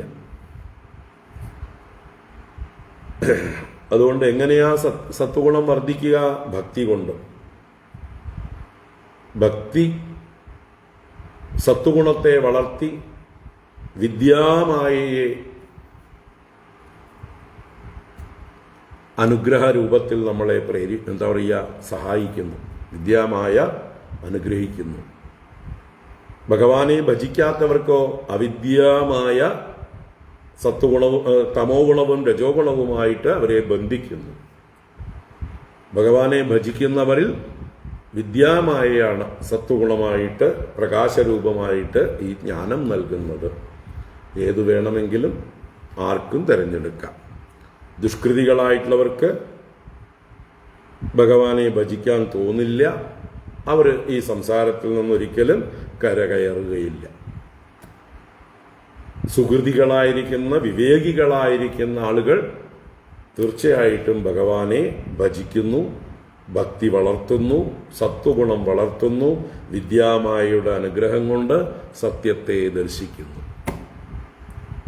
ഇതാണ് ഈ ശ്ലോകത്തിലെ ആശയം എന്ന് പറയുക. അപ്പൊ നമ്മുടെ മനസ്സ് ഇപ്പോൾ ഏത് ഗുണമാണ് പ്രബലമായിരിക്കുന്നത് എന്ന് അവനവൻ തന്നെ ഒന്ന് ചിന്തിച്ച് കണ്ടുപിടിക്കുക. അവനവൻ്റെ ഉള്ളിലേക്ക് തന്നെ നോക്കുക. രജസ്സും തമസ്സും വർദ്ധിച്ച് കലുഷിതമായിരിക്കുന്ന മനസ്സാണോ? സത്യത്തെ മറച്ചിരിക്കുന്ന മനസ്സാണോ? അതോ സത്വഗുണം വികസിച്ചു വരുന്നുണ്ടോ? ശുദ്ധി ഉണ്ടാവുന്നുണ്ടോ? മനസ്സിൽ ഈശ്വരനോട് ഭക്തിയുണ്ടോ? അടുപ്പമുണ്ടോ? സൽക്കർമ്മങ്ങളിലോട് അഭിരുചിയുണ്ടോ? അതോ എപ്പോഴും നെഗറ്റീവ് ചിന്തകളും നെഗറ്റീവ് കർമ്മങ്ങളും മാത്രമാണോ ശീലമായിരിക്കുന്നത്? ചിന്തിക്കുക. നമ്മളുടെ കാര്യം മാത്രമല്ല, നമ്മുടെ കുട്ടികളും ഭാവിയിൽ രക്ഷപ്പെടണമെങ്കിൽ അവരെ നെഗറ്റീവായിട്ടുള്ള കാര്യങ്ങളിലേക്ക് പോകുമ്പോൾ അതിൽ നിന്ന് അവരെ പിന്തിരിപ്പിച്ച് സാത്വികമായ കാര്യങ്ങളിലേക്ക് പ്രേരിപ്പിക്കേണ്ടത് അച്ഛനമ്മമാരുടെ ഗുരുക്കന്മാരുടെ ഒക്കെ കർത്തവ്യമാണ്. അല്ലെങ്കിൽ അവർ അച്ഛനുമല്ല, അമ്മയുമല്ല, ഗുരുക്കന്മാരുമല്ല, ബന്ധുക്കളുമല്ല. അല്ലേ? ഇതൊക്കെ ഋഷഭദേവൻ ഉറപ്പിച്ചു പറഞ്ഞതാണ്. അതുകൊണ്ട് നമ്മൾ ഓരോരുത്തരുടെയും ധർമ്മമാണ് നമ്മളെ ആശ്രയിച്ചിരിക്കുന്ന ആളുകളെ നേരായ വഴിയിൽ നയിച്ച് അവരെ ശ്രേയസ്സിലേക്ക് എത്തിക്കുക, ശ്രേയോമാർഗം കാണിച്ചു കൊടുക്കുക. അപ്പം അവർക്ക് വഴി തെറ്റുന്നുണ്ട് എന്ന് നമ്മൾ മനസ്സിലാക്കിയാൽ മിണ്ടാതിരിക്കുകയല്ല വേണ്ടത്. മിണ്ടാതിരിക്കുന്നവർ ഭീഷ്മന്മാരാണ്. വഴിതെറ്റുന്നവരെ അവർ വഴിതെറ്റുന്നു എന്ന് അറിഞ്ഞിട്ടും തിരുത്താതെ ഉന്മാർഗത്തിലേക്ക് പോയിക്കൊണ്ടിരിക്കുന്നവരെ നേരായ മാർഗത്തിലേക്ക് കൊണ്ടുവരാതിരിക്കുന്നവർ തീർച്ചയായിട്ടും പാപികളാണ്. അവർക്ക് ശരശയ്യകൾ ഒരുങ്ങും, ഉറപ്പാണ്. ശരശയ്യകൾ കാത്തിരിപ്പുണ്ട്.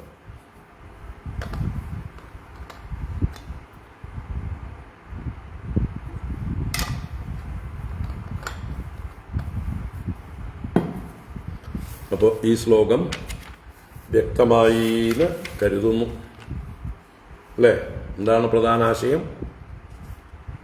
അവിവേകികളായിട്ടുള്ളവർ ഈശ്വരനെ ആശ്രയിക്കുന്നില്ല. അവർ സംസാരത്തിൽ കിടന്ന് ഭ്രമിച്ചുകൊണ്ടിരിക്കുന്നു. ധീരന്മാരായിട്ടുള്ളവർ ഭഗവാനെ ആശ്രയിച്ച് മായയെ തരണം ചെയ്യുന്നു. അവർക്ക് കാലഭയം ഇല്ല. മറ്റവർക്ക് കാലഭയം എപ്പോഴും ഉണ്ടായിക്കൊണ്ടിരിക്കുന്നു. ഇതാണ് ആശയം. ദൃഷു തവ മായയാ ഭ്രമമമീശ്വവഗത്യഭൃശം ത്വയി സുധിയോ ഭവേദദതി ഭാവമനുപ്രഭവം കഥമനുവർത്തതാം ഭവഭയം തവ യദ്ഭ്രുകുടിഃ സൃജതി മുഹുസ്ത്രിണേമിരഭവത്സരണേഷു ഭയം. മനസ്സിരുത്തി വീണ്ടും വീണ്ടും മനനം ചെയ്യുക.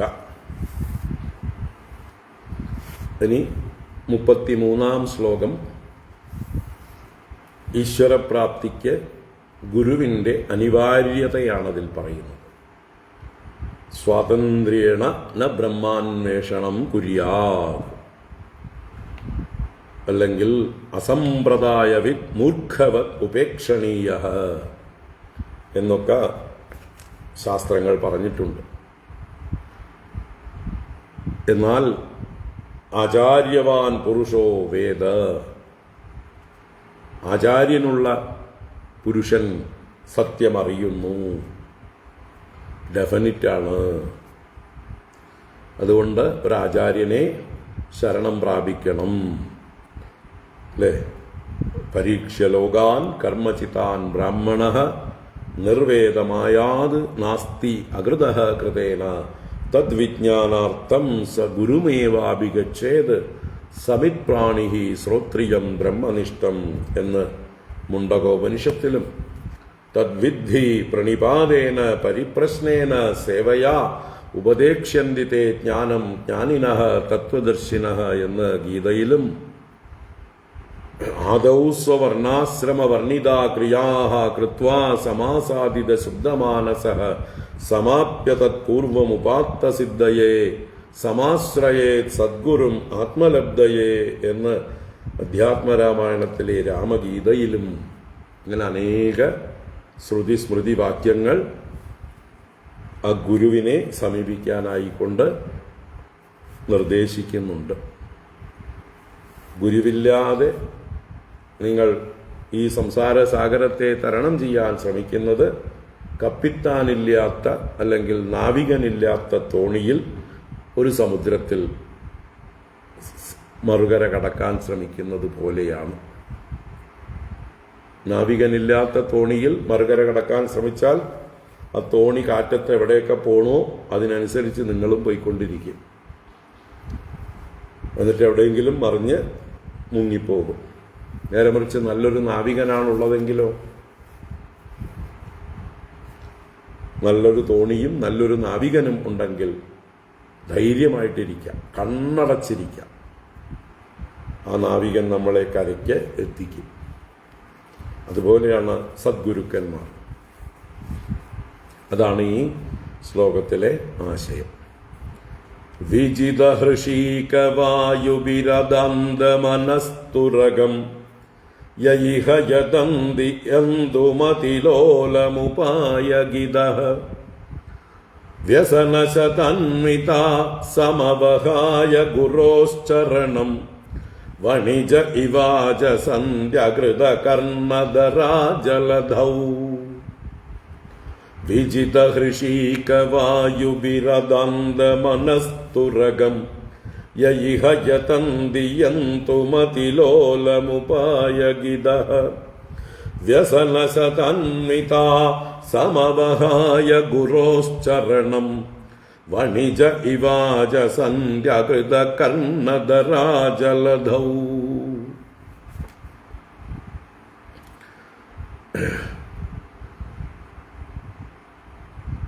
ഭഗവാനെ സംബോധന ചെയ്യുന്നത് നാലാമത്തെ വരിയിൽ വണിജ ഇവ അജ എന്ന് ഇവാജ, അതിലെ ഇവ പ്ലസ് അജ, അജനെ പിരിച്ചാൽ ഭഗവാന്റെ സംബോധനയായി.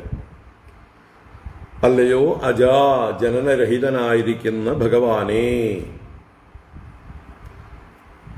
എന്താ പറയാനുള്ളത് ഭഗവാനോട്? ആ വാക്കുകൾ ആദ്യം ഒന്ന് പിരിച്ചു നോക്കാം. വിജിത ഹൃഷീക വായുഭിഹി അദാന്തമനസ്തുരകം യഹ ഇഹ യതന്തി യന്തും അതിലോലം ഉപായഗിതഃ വ്യസനശതാന്വിതാഃ സമവഹായ ഗുരോഃ ചരണം വണിജൈവ അജ സന്തി അകൃതകർണധരാ ജലധൗ. ഇപ്പൊ ഇവിടെ മൂന്നാമത്തെ വരിയില് ഗുരോഹോ ചരണമുണ്ട്, സമവഹായ എന്നൊരു പദവും ഉണ്ട്. അപ്പൊ ഗുരോഹോ ചരണം സമവഹായ എന്ന് പറഞ്ഞാൽ ഗുരുവിന്റെ പാദത്തെ, ചരണത്തെ അവഹായ എന്ന് പറഞ്ഞാൽ വെടിഞ്ഞിട്ട് എന്നാണ്. സമവഹായ നന്നായി വെടിഞ്ഞിട്ട് അഥവാ ആശ്രയിക്കാതെ എന്നർത്ഥം. ഗുരുവിന്റെ പാദത്തെ ആശ്രയിക്കാതെ സമവഹായ യേ അതിലോലം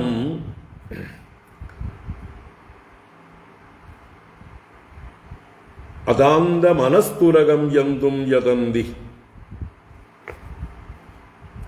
ഏ ആരാണോ അതിലോലം, ഇവിടെ അതിലോലം എന്ന് പറയുന്നത് മനസ്സിനെയാണ്. അതിന് മനസ്സിനെ ഒരു കുതിരയായിട്ട് പറഞ്ഞിട്ടുണ്ട്. അതാന്ത മനസ്തുരകം, മനസ്സാകുന്ന തുരകം അതിവേഗത്തിൽ ഗമിക്കുന്നതാണ് തുരകം. തൂർണം ഗച്ഛതീതി, ത്വരിതം ഗച്ഛതീതി എന്നൊക്കെ അർത്ഥമാണ് തുരകം. കുതിര, ഒരു പടക്കുതിരയെപ്പോലെ പായുന്നതാണ് നമ്മുടെ മനസ്സ്. അതിലോലമാണത്, അത്യന്തം ചഞ്ചലം അല്ലേ. ചഞ്ചലം ഹി മനഃകൃഷ്ണ പ്രമാദി ബലവദൃഢം തസ്യാഹം നിഗ്രഹം മന്യേ വായോരിവ സുദുഷ്കരം. കൊടുങ്കാറ്റിനെ വേണമെങ്കിൽ ഞാൻ പിടിച്ചു കെട്ടാം കൃഷ്ണ, ഈ മനസ്സ് അതിനെ പിടിച്ചു കെട്ടാൻ പ്രയാസമാണേ എന്ന് 6-ാം അധ്യായത്തിൽ ഗീതയിൽ അർജുനൻ തിരിച്ച് ഭഗവാനോട് പറയുന്നുണ്ട്. ഭഗവാൻ മനസ്സിനെ ഏകാഗ്രമാക്കി ധ്യാനം ചെയ്യാനായിട്ട് ധ്യാനയോഗം ഉപദേശിച്ചപ്പോൾ തിരിച്ചു ചോദിച്ചതാണ്, എങ്ങനെ ഈ മനസ്സിനെ ബന്ധിക്കും എന്ന്. ഈ മനസ്സ് ചഞ്ചലമാണ്, പ്രമാധി, അതിങ്ങനെ മതിച്ചുകൊണ്ടിരിക്കുന്നതാണ്. പ്രകർഷേണ മദനശീലമാണ് മനസ്സിൻ്റേത്. നമ്മളായിട്ട് എറിഞ്ഞുകൊണ്ടിരിക്കും, അമ്മാനമാടിക്കൊണ്ടിരിക്കും. അതാണ് മനസ്സിൻ്റെ സ്വഭാവം. അപ്പം അങ്ങനെയുള്ള അതിലോലമായ അദാന്ത മനസ്തുരകം. അദാന്ത എന്ന് പറഞ്ഞാൽ ദമം ഇല്ലാത്തത്, നദാന്തം. ദാന്തം എന്ന് പറഞ്ഞാൽ ദമിക്കപ്പെട്ടത്, അടക്കപ്പെട്ടത്. നല്ല പരിശീലനമുള്ള സാരഥിയാൽ നല്ല ഭദ്രമായ കടിഞ്ഞാൺ കൊണ്ട് സുരക്ഷിതമായി അടക്കപ്പെട്ട കുതിരയാണെങ്കിൽ അത് ലക്ഷ്യത്തെ പ്രാപിക്കും. അടക്കമില്ലാത്ത കുതിരയും ദുർബലമായ കടിഞ്ഞാണും ഒപ്പം നിയന്ത്രിക്കാൻ അറിയാത്ത സാരഥിയും എല്ലാം കൂടിയായാൽ ആപത്തിൽ ചെന്ന് ചാടും. അവരുടെ ലക്ഷ്യം അവരൊരിക്കലും പ്രാപിക്കുകയില്ല. അപ്പൊ ഇവിടെ അദാന്ത മനസ്തുരകം, അടക്കമില്ലാത്ത മനസ്സാകുന്ന കുതിര എന്നാണ് അർത്ഥം. അതിനെ ജയിക്കുവാൻ എന്തും എന്ന് പറഞ്ഞാൽ യമിക്കുവാൻ, അടക്കുവാൻ യത്നം ചെയ്യുന്നവർ. എങ്ങനെയാണ് അവർ യത്നം ചെയ്യുന്നത്? വിജിത ഹൃഷീക വായുബിഹി, വിജിത ഹൃഷീക വായുബിഹി, ഋഷീകങ്ങളെയും വായുക്കളെയും വിജയിച്ചിട്ട്. അപ്പോ സ്വതന്ത്രമായിട്ട് യോഗാഭ്യാസമൊക്കെ ചെയ്യുന്നവർ, ഹഠയോഗാദികൾ അഭ്യസിക്കുന്നവർ, ഒരു ഗുരുവിനെ സമീപിക്കാതെ ഞങ്ങൾക്ക് യോഗാഭ്യാസം കൊണ്ട് ബലം പ്രയോഗിച്ചുകൊണ്ട് ഞങ്ങളുടെ മനസ്സിനെ ജയിക്കാൻ കഴിയും എന്നുള്ള വിചാരത്തോടുകൂടി ആരാണോ കഠിനമായി അവർ പ്രയത്നിക്കുന്നുണ്ട്. ഹഠയോഗികള്, ഹഠം എന്ന് പറഞ്ഞാൽ തന്നെ ബലം പ്രയോഗിച്ചിട്ടുള്ള ഇന്ദ്രിയങ്ങളെയും മനസ്സിനെയും കീഴ്പ്പെടുത്തലാണ്. ഹഠയോഗം എന്ന് പറഞ്ഞാൽ ബലാത്കാരേണ ഇന്ദ്രിയങ്ങളെയും മനസ്സിനെയും അടക്കാൻ ശ്രമിക്കുക. പക്ഷെ അവര് ഗുരുവിനെ സമീപിക്കുന്നില്ല. അതാണ് ഇവിടെ വിജിത ഹൃഷീക വായുബിഹി. ഹൃഷീകങ്ങൾ ഇന്ദ്രിയങ്ങൾ, വായുക്കൾ പ്രാണൻ. അപ്പോൾ ഇന്ദ്രിയങ്ങളെയും പ്രാണങ്ങളെയും ജയിച്ചുകൊണ്ട് കഠിനമായി അഭ്യസിച്ചുകൊണ്ട് എന്ത് ചെയ്യുന്നു? ഈ അടക്കമില്ലാത്ത മനസ്സാകുന്ന കുതിരയെ അടക്കുവാനായി കൊണ്ട് പ്രയത്നിക്കുന്നു. വാസ്തവത്തിൽ തേ ഉപായഗിത, അവര് ഉപായങ്ങളെ കൊണ്ട് ഖേദിക്കുന്നവരാണ് എന്നർത്ഥം, ക്ലേശിക്കുന്നവരാണ്. പലവിധ അനുഷ്ഠാനങ്ങൾ അവർ മാറി മാറി അഭ്യസിച്ച് മനസ്സിനെ പിടിച്ചു കെട്ടാൻ ശ്രമിക്കുന്നു. പക്ഷെ അവർക്കത് സാധിക്കുന്നില്ല. എന്തെല്ലാം ഉപായങ്ങൾ പ്രയോഗിച്ചാലും ക്ലേശം മാത്രം ബാക്കി. അപ്പൊ അതുകൊണ്ട് ഖേദിക്കുന്നവരായിട്ട്, അതാണ് ഉപായഗിത. ഇഹ അകൃത കർണധരാഹ വണിജഃ ജലധൗ ഇവ സന്ധി. എങ്ങനെ? ഇഹ ഈ സംസാരമാകുന്ന സമുദ്രത്തില് അകൃത കർണധരാഹ, കർണധാരൻ, കർണധരൻ എന്നൊക്കെ പറഞ്ഞാൽ ഈ എന്താ പറയുക, വലിയ കപ്പലുകളുടെയും തോണികളുടെയും എല്ലാം മുഖ്യ നായകത്വം വഹിക്കുന്ന ആള് ക്യാപ്റ്റൻ, കപ്പിത്താൻ. അയാളാണ് കർണധാരൻ എന്ന് പറയുന്നത്.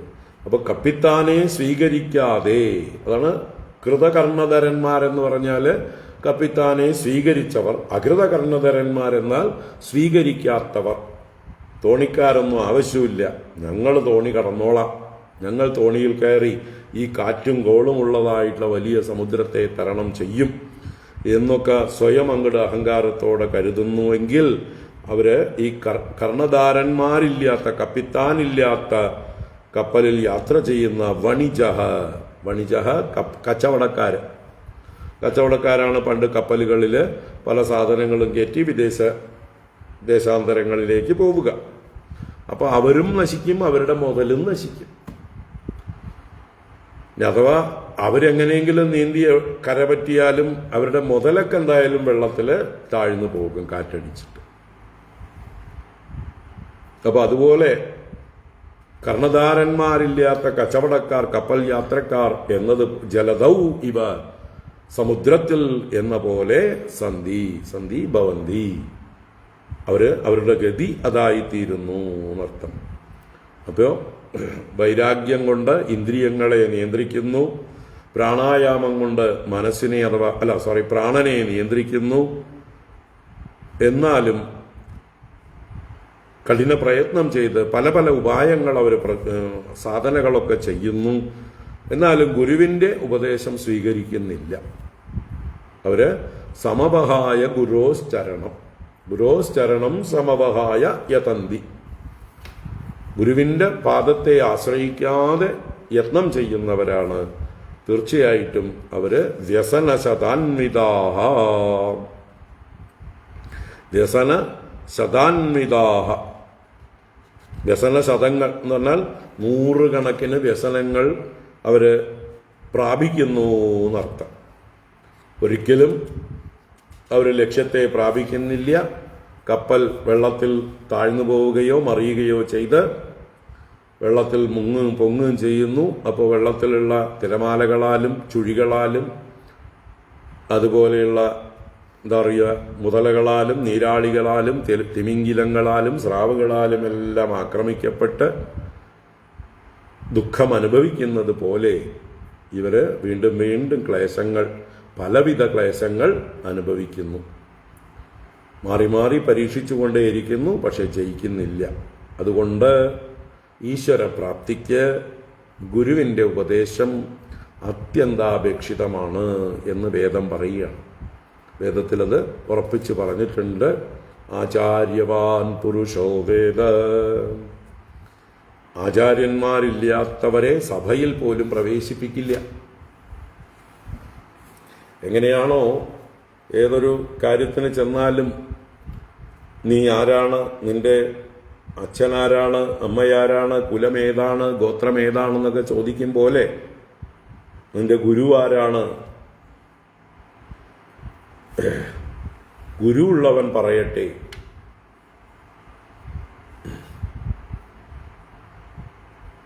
ആ ഒരു മന്ത്രമുണ്ട്. മാതൃമാൻ പിതൃമാൻ ആചാര്യവാൻ ബ്രൂയാത്. നല്ല അമ്മയ്ക്ക് പിറന്നവൻ, നല്ല അച്ഛന് പിറന്നവൻ, നല്ല ആചാര്യന്റെ ശിഷ്യനായിട്ടുള്ളവൻ പറയട്ടെ എന്ന് സഭയിൽ പ്രഖ്യാപനം. കണ്ണിക്കണ്ട തെരുവ് തണ്ടികൾക്ക് വന്ന് പറയാനുള്ള സ്ഥലങ്ങളല്ല ഈ വിദ്വാൻമാരുടെ സഭകൾ.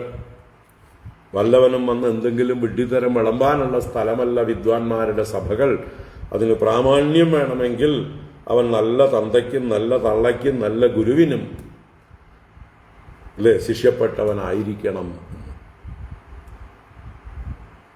മാതൃമാൻ പിതൃമാൻ ആചാര്യവാൻ ബ്രൂയാത്. മാതാവുള്ളവനും പിതാവുള്ളവനും ആചാര്യനുള്ളവനും പറയട്ടെ.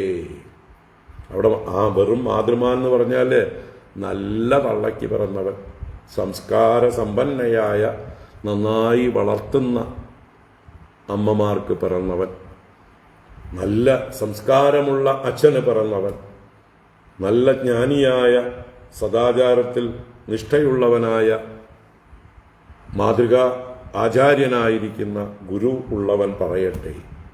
അങ്ങനെയുള്ളവർക്കേ ഇവിടെ പറയാൻ അർഹതയുള്ളൂ, അവരുടെ വാക്കുകൾക്കേ ഇവിടെ വിലയുള്ളൂ. അല്ലാതെ കണ്ടവർ വഴി കൂടെ പോകുന്നവരൊക്കെ പറയാനുള്ള സഭയല്ല ഇത് എന്ന്. അപ്പം അതുപോലെ ഈ ആചാര്യൻ്റെ സ്ഥാനം ശങ്കരാചാര്യ തൻ്റെ ഭാഷ്യത്തിൽ പല ഭാഗത്തും പറയും, അസമ്പ്രദായവിത് മൂർഖവത് ത്യാജ്യ. ഗുരുപരമ്പരയാ സമ്പ്രദായത്തിലൂടെ ശാസ്ത്രം പഠിച്ചു വരാത്തവരായ ആൾ ആരാണെങ്കിലും പണ്ഡിതോപി സർവശാസ്ത്ര പണ്ഡിതോപി എന്നും പറഞ്ഞിട്ടുണ്ട്. എല്ലാ ശാസ്ത്രങ്ങളിലും പണ്ഡിതനാണെങ്കിലും അവനെ ഒരു മൂർഖവത് വിഡ്ഢിയെപ്പോലെ, ഒന്നും അറിയാത്ത വിഡ്ഢിയെപ്പോലെ, ത്യാജ്യ ഉപേക്ഷണീയ, അവനെ ഉപേക്ഷിക്കേണ്ടതാണ്. കാരണം അവനൊരു കമ്മിറ്റ്മെൻ്റ് ഇല്ലാത്തവനാണ്. അവനെന്ത് വിഡ്ഢിത്തരവും വിളമ്പ.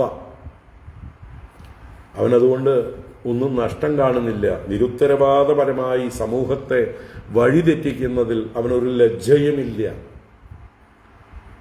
അങ്ങനെയുള്ള എത്രയോ മൂർഖന്മാരെ കൊണ്ട് നമ്മുടെ സനാതനധർമ്മത്തിൽ നിറഞ്ഞിരിപ്പുണ്ട് ആചാര്യസ്ഥാനത്ത്, ഇല്ലേ? മൂർഖന്മാരെ കൊണ്ട് നിറഞ്ഞ്. മൂർഖന്മാരെന്നാൽ വിഷപ്പാമ്പ് എന്നുള്ള അർത്ഥത്തിലല്ല, വിഡ്ഢികൾ എന്നാണ് സംസ്കൃതത്തിലെ അർത്ഥം.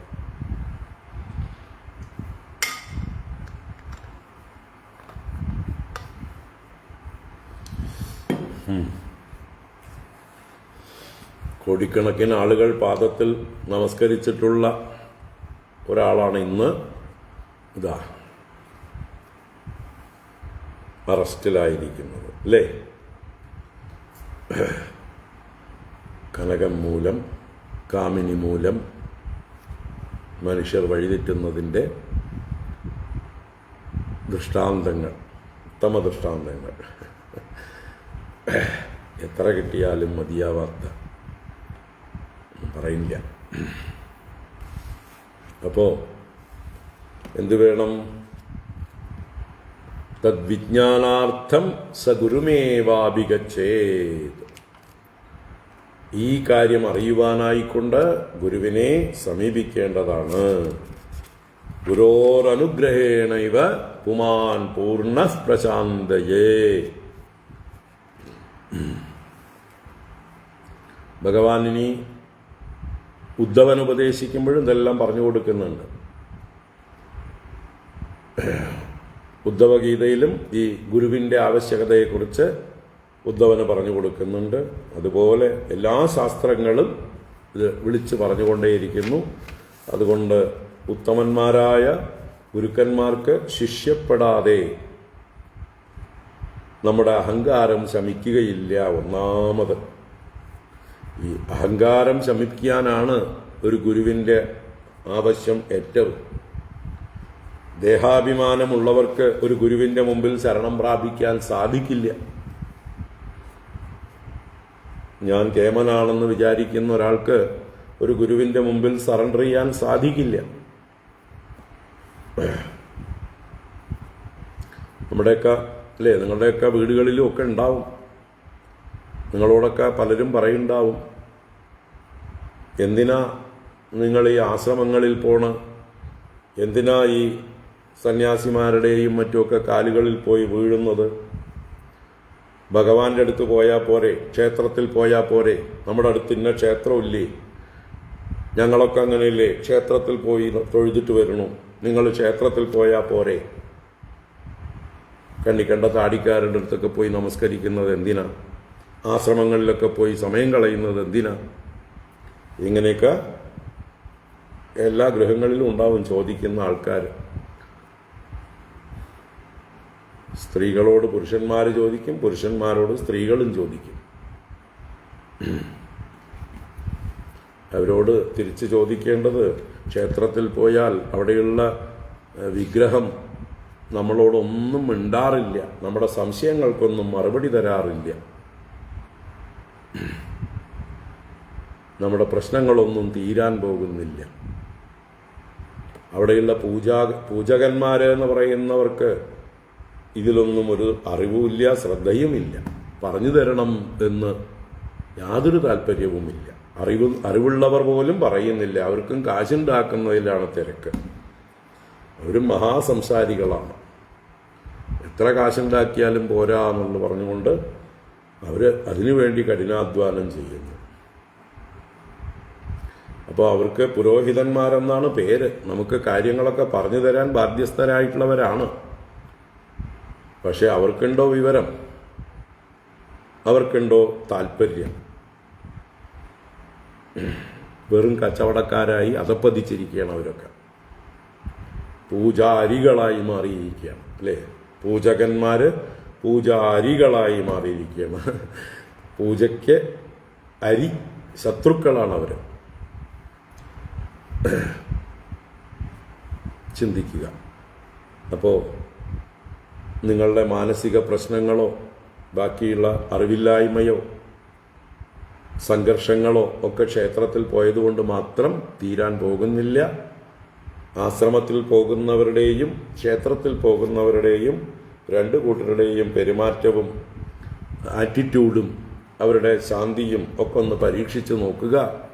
ആരായിരിക്കും കൂടുതൽ സമൂഹത്തിൽ ശാന്തരും എന്താ പറയുക ഗംഭീരന്മാരുമായിരിക്കുന്നത് എന്ന് ഒന്ന് അന്വേഷിക്കാൻ പറയുക.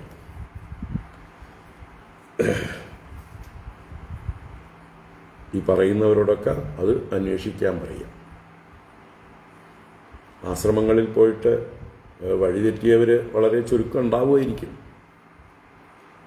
എന്നാലും മറ്റുള്ളിടത്തൊക്കെ പോയിട്ട് വഴിതെറ്റുന്നവരാണ് കൂടുതൽ. അതിനെ അപേക്ഷിച്ച് ഇത് വളരെ ചുരുക്കമാണെന്ന് പറഞ്ഞു കൊടുക്കുക. പലയിടത്തും പോയി പല പൂജകന്മാരുടെയും ജ്യോതിഷികളുടെയും അല്ലെങ്കിൽ അതുപോലെയുള്ള ആളുകളുടെയും സ്വാർത്ഥതയിലും ട്രാപ്പുകളിലും പെട്ട് വഴിതെറ്റി അധപ്പതിക്കുന്നതിനേക്കാൾ ആശ്രമങ്ങളിൽ പോയാൽ അത്ര അപകടമില്ല എന്ന് പറഞ്ഞു കൊടുക്കുക. ആശ്രമങ്ങളിലും വേഷധാരികളൊക്കെ ഉണ്ട്. ഉദരനിമിത്തം ബഹുകൃതവേഷ എന്ന് പറഞ്ഞിട്ട് 100% ഗ്യാരണ്ടി പറയുകയല്ല. പക്ഷേ താരതമ്യേന ആ അപകടം കുറഞ്ഞ സ്ഥലമാണെന്ന് പറഞ്ഞു കൊടുക്കാവുന്നതാണ്. പറഞ്ഞു കൊടുക്കേണ്ടതാണ്. ഒരു സർവേ നടത്താൻ പറയുക. അമ്പലത്തിൽ പോയവർക്ക് ഉണ്ടായിട്ടുള്ള ബെനിഫിറ്റ്സും ആശ്രമങ്ങളിൽ പോയവർക്കുണ്ടായിട്ടുള്ള ബെനിഫിറ്റ്സും അവർക്കുണ്ടായിട്ടുള്ള ദോഷങ്ങളും ഒക്കെ ഒരു സർവേ നടത്തി ഏതാണ് നല്ലത് എന്ന് തീരുമാനിക്കാൻ പറയുക. അതാണ് വിവേകം. വസ്തുനിഷ്ഠമായിട്ട് പരീക്ഷിച്ച് പരിശോധിച്ച് തീരുമാനിക്കുക. അല്ലാതെ വെറുതെ പുലഭ്യം പറയുകയല്ല വേണ്ടത് എന്ന് പറഞ്ഞു കൊടുക്കുക. ധൈര്യസമേതം എല്ലാവരോടും പറഞ്ഞു കൊടുക്കുക.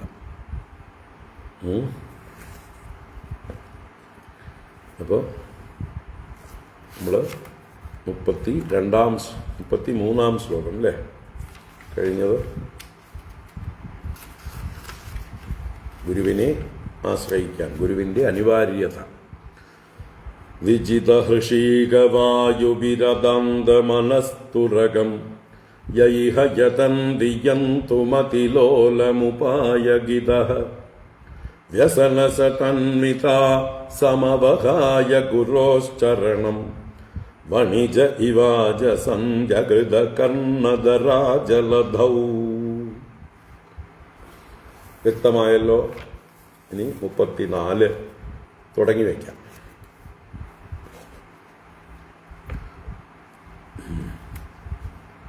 ഈശ്വരനെ ആശ്രയിച്ച് ആ ഭക്തിയുടെ ആനന്ദം അനുഭവിക്കുന്നവർക്ക്,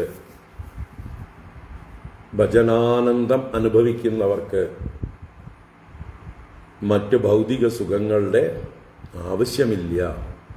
അവർ അതിൽ നിന്ന് വിമുഖരായിത്തീരുന്നു, അതിൽ താല്പര്യമില്ലാതായിത്തീരുന്നു, അതിൽ നിന്ന് സ്വതന്ത്രരായിത്തീരുന്നു, ആ ആശാപാശങ്ങളിൽ നിന്ന് മുക്തരായിത്തീരുന്നു. സത്സംഗത്വേ നിസ്സംഗത്വം. ഈശ്വരനുമായും സജ്ജനങ്ങളുമായും സംഗമുണ്ടായാൽ അത് നമ്മളെ സ്വതന്ത്രരാക്കുന്നു. ഇതാണ് 34-ാം ശ്ലോകത്തിലെ ആശയം. സ്വജനസുതാത്മദാരധനധാമധരാസുരദൈഃ ത്വയി സതി കിം നൃണാം ശ്രയത ആത്മനി സർവരസേ ഇതി സദജാനതാം മിഥുനതോ രതയേ ചരതാം സുഖയതി കോന്മിഹ സ്വവിഹതേ സ്വനിരസ്തഭഗേ. സ്വജനസുതാത്മദാരധനധാമധരാസുരദൈഃ ത്വയി സതി കിം നൃണാം ശ്രജത ആത്മനി സർവരസേ ഇതി സദജാനതാം മിഥുനതോ രതയേ ചരതാം സുഖയതി കോന്മിഹ സ്വവിഹതേ സ്വനിരസ്തഭഗേ. സ്വജന സുത ആത്മ ദാര ധന ധാമ ധരാ അസു രതൈഃ ത്വയി സതി കിം നൃണാം ശ്രയതേ ആത്മനി സർവരസേ.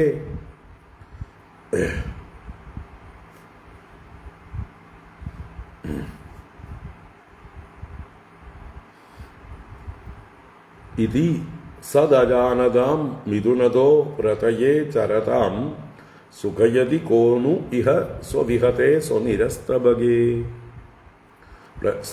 ശ്രയതേ എന്നല്ല, ശ്രയതഃ. ത്വയി സതി കിം നൃണാം ശ്രയതഃ ആത്മനി സർവരസേ. അപ്പോൾ ഇവിടെ നൃണാം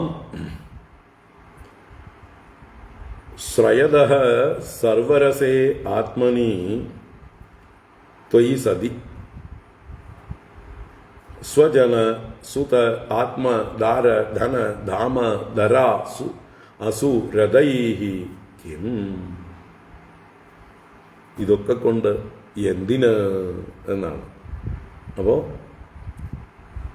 എന്താ പറയുക, ത്വാം ശ്രയതഃ നൃണ, അങ്ങയെ ആശ്രയിക്കുന്നവരായ നരന്മാർക്ക്. ശ്രയതഃ നൃണ, ശ്രയിക്കുന്നവർ, ആശ്രയിക്കുന്നവർ, ആശ്രയിക്കുന്നവരായ നൃണാം സർവരസേ ആത്മനി ത്വയി സതി. സർവരസേ ആത്മനി ത്വയി സതി.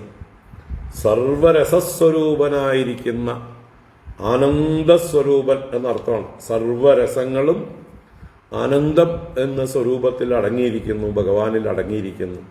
രസോവൈ സഹ, രസമെന്നാൽ അവനാണ്. ആരാണ്? ബ്രഹ്മം തന്നെ, സച്ചിദാനന്ദം തന്നെയാണ് രസം. അപ്പോൾ സർവരസേ ആത്മനി, എല്ലാവരുടെയും ആത്മാവായിരിക്കുന്ന ത്വയി സതി, അങ്ങുള്ളപ്പോൾ. അപ്പൊ ആനന്ദസ്വരൂപനായ അങ്ങുള്ളപ്പോൾ അങ്ങയെ ആശ്രയിച്ചിരിക്കുന്നവർക്ക് സ്വജന സുത ആത്മ ദാര ധന ധാമ ധര അസു രതൈഃ കിം. സ്വജന എന്ന് പറഞ്ഞാൽ സ്വജനങ്ങൾ, ബന്ധുക്കൾ. അതുപോലെ സുത, പുത്രന്മാർ, പുത്രിമാർ, പേരക്കുട്ടികളൊക്കെ സുത ശബ്ദത്തിൽപ്പെട്ടു. ബന്ധുക്കള്, പുത്രന്മാരും പുത്രികളും പേരക്കുട്ടികളുമൊക്കെ. അതുപോലെ ധാര അല്ല, ആത്മ എന്ന ശബ്ദമുണ്ട്, അത് ശരീരം, അവനവന്റെ ശരീരം. ധാരങ്ങൾ എന്ന് പറഞ്ഞാൽ ഭാര്യ, സ്ത്രീകൾക്ക് തിരിച്ചും. അതുപോലെ ധനം, അതുപോലെ ധാമ എന്ന് പറഞ്ഞാൽ വസിക്കുന്ന സ്ഥാനം, ഗൃഹം. ധര എന്ന് പറഞ്ഞാൽ ഭൂമി. അസു പ്രാണങ്ങൾ, രഥം വാഹനങ്ങൾ. അസു എന്നുള്ളതിന് ഇന്ദ്രിയങ്ങൾ, പ്രാണങ്ങൾ ഒക്കെ അർത്ഥമാണ്. രഥം വാഹനങ്ങളും, തേര് മുതലായ വാഹനങ്ങൾ.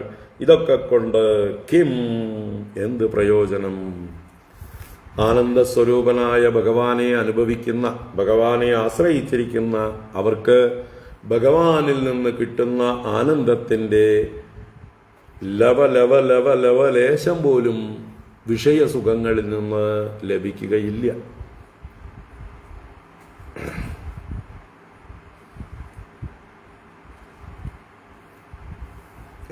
ഏതൊരു ആനന്ദത്തിൻ്റെ, ബ്രഹ്മാനന്ദത്തിൻ്റെ അംശ ലവമാണോ ബ്രഹ്മദേവൻ അനുഭവിക്കുന്ന ആനന്ദം, ബ്രഹ്മലോക പ്രാപ്തി കൊണ്ട് ബ്രഹ്മദേവൻ അനുഭവിക്കുന്ന ആനന്ദം, അതിലും എത്രയോ ചെറുതാണോ ബൃഹസ്പതിയുടെ ആനന്ദം, അതിലും എത്രയോ ചെറുതാണ് ദേവേന്ദ്രന്റെ ആനന്ദം, അതിലും എത്രയോ നിസ്സാരമാണ് മറ്റ് ദേവന്മാരുടെയൊക്കെ ആനന്ദം, അതിലും എത്രയോ നിസ്സാരമാണ് മറ്റ് ഗന്ധർവാദികളുടെയൊക്കെ ആനന്ദം, അതിലും എത്രയോ ആയിരക്കണക്കിന് അംശം മാത്രമാണ് സാർവഭൗമ ചക്രവർത്തിയായിരിക്കുന്ന യുവാവായിരിക്കുന്ന ഒരാളുടെ ആനന്ദം.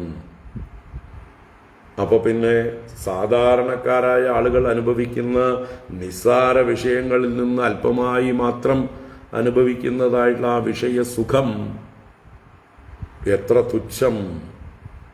അപ്പോൾ ആനന്ദസ്വരൂപനായ ഭഗവാൻ ആനന്ദ മഴ പെയ്തുകൊണ്ടിരിക്കുമ്പോൾ അവനവന്റെ ഉള്ളിൽ ഭഗവാനെ ആശ്രയിച്ച് ആനന്ദ പെരുമഴയിൽ മുങ്ങിക്കുളിച്ചിരിക്കുമ്പോൾ പിന്നെന്തിന് ചെളിക്കുണ്ടുകളിൽ മുങ്ങാൻ പോണം?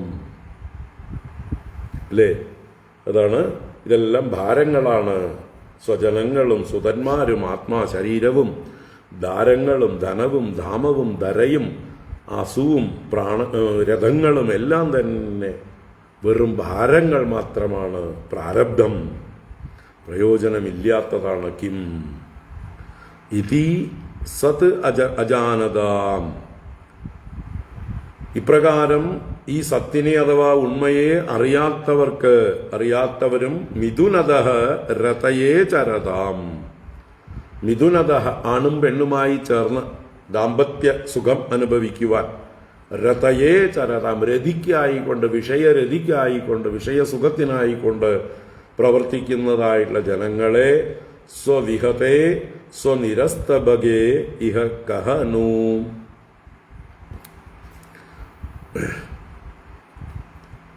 സ്വവിഹതെ, സ്വയം വിഹനിക്കപ്പെടുന്നതാണ് ഇതെല്ലാം. ഈ പറഞ്ഞതെല്ലാം സ്വയം നശിക്കുന്നത്. സ്വവിഹത എന്ന് പറഞ്ഞാൽ സ്വസ്വരൂപം തന്നെ നശിക്കുന്നതാണ്, സ്വാഭാവികമായി നശിക്കുന്നതാണ്, സ്വയമേവ നശിക്കുന്നതാണ്.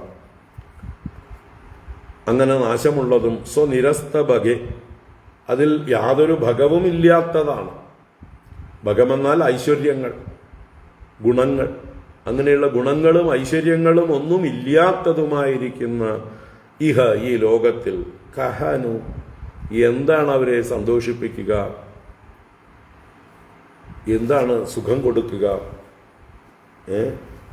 അപ്പോ യാതൊരു ഭഗവുമില്ലാത്തതും സ്വയം നശിക്കുന്നതുമായിട്ടുള്ള വസ്തുക്കൾക്ക് വെച്ചാൽ അനിത്യം അസുഖം ലോകം ഇമം പ്രാപ്യ ഭജസ്വമാം എന്ന ഭഗവാന്റെ ആ ഒരു ആഹ്വാനം, അതാണ് ഇവിടെ പരോക്ഷമായി പറഞ്ഞിരിക്കുന്നത്. ഭഗങ്ങളില്ലാത്തതും സ്വയം നശിക്കുന്നതും. അപ്പൊ അതെന്തായി? ഭഗവാനോ നിത്യസ്വരൂപൻ, നശിക്കാത്തവൻ. ഭഗവാനോ ഭഗവാൻ, എല്ലാ ഭഗങ്ങളും പരിപൂർണമായിരിക്കുന്നവൻ. അങ്ങനെ സകല ഭഗങ്ങളും പരിപൂർണമായിരിക്കുന്നവനും നിത്യസ്വരൂപനുമായ ആ ഭഗവാനിരിക്കെ ആ ഭഗവാനെ ഭജിക്കാതെ ഈ അനിത്യങ്ങളും അസുഖങ്ങളുമായിരിക്കുന്ന വിഷയങ്ങളെ പ്രാപിക്കുന്നവർ തീർച്ചയായിട്ടും അവർക്കൊരു സുഖവും കിട്ടാൻ പോകുന്നില്ല. അവർ മരുമരീചികയിൽ വെള്ളത്തിന് വേണ്ടി തിരയുന്ന ആ മൃഗങ്ങളെപ്പോലെയാണ്, മൂഢജനങ്ങളാണ്, അവർ സ്വയം നശിക്കുന്നു എന്ന് താല്പര്യം. നമുക്ക് നാളെ തുടർന്ന് കാണാം. ഓം കായേന വാചാ മനസേന്ദ്രിയൈർവാ ബുദ്ധ്യാത്മനാ വാ പ്രകൃതേ സ്വഭാവാത് കരോമി യദ്യത് സകലം പരസ്മൈ നാരായണായേതി സമർപ്പയാമി. ഓം ശാന്തി ശാന്തി ശാന്തി. ഹരി ഓം ശ്രീ ഗുരുഭ്യോ നമഃ. ഹരി ഓം. നാളെ വൈകുന്നേരം നോക്കാം. രാവിലെ 2 പരിപാടികളാണ്. ഒന്ന് തൃശ്ശൂർ ചിന്മയ മിഷൻ്റെ നീരാഞ്ജലി ഹാളിൽ രാവിലെ 9 മണിക്ക് ഒരു പരിപാടി ഉദ്ഘാടനം ചെയ്യാനുണ്ട്. അത് കഴിഞ്ഞ് വേഗം പാലക്കാടേക്ക് വരണം. പാലക്കാട് ഒരു ദേവി മഹാത്മ്യ തരംഗിണി നമ്മുടെ പാലക്കാടുള്ള അമ്മമാരെല്ലാവരും കൂടി ആരംഭിക്കും. അവസാനിപ്പിക്കുമ്പോഴേക്കും നമ്മളെത്തും. പാലക്കാട്ടുകാർക്കൊക്കെ വരാം ദേവി മഹാത്മ്യ തരംഗിണിയിലേക്ക്. ഹരിയോ.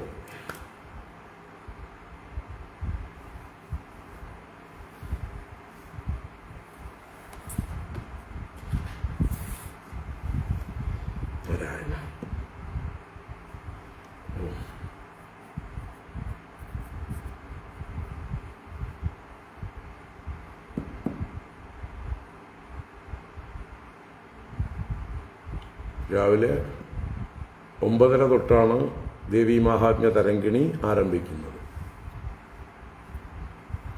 12:30 വരെ ഉണ്ടാവും. അപ്പോഴേക്കും നമ്മളിവിടെ എത്തണം.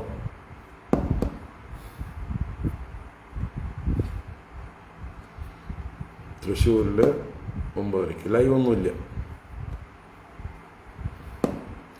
എല്ലാം ലൈവ് ചെയ്യാനൊന്നും പറ്റില്ല. എല്ലാം അറിയുന്ന ആളുകൾ കൂടെ വേണം. അതില്ല.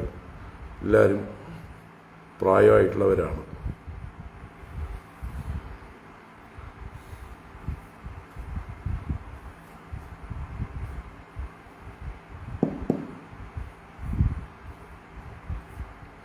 എല്ലാവർക്കും ശുഭരാത്രി.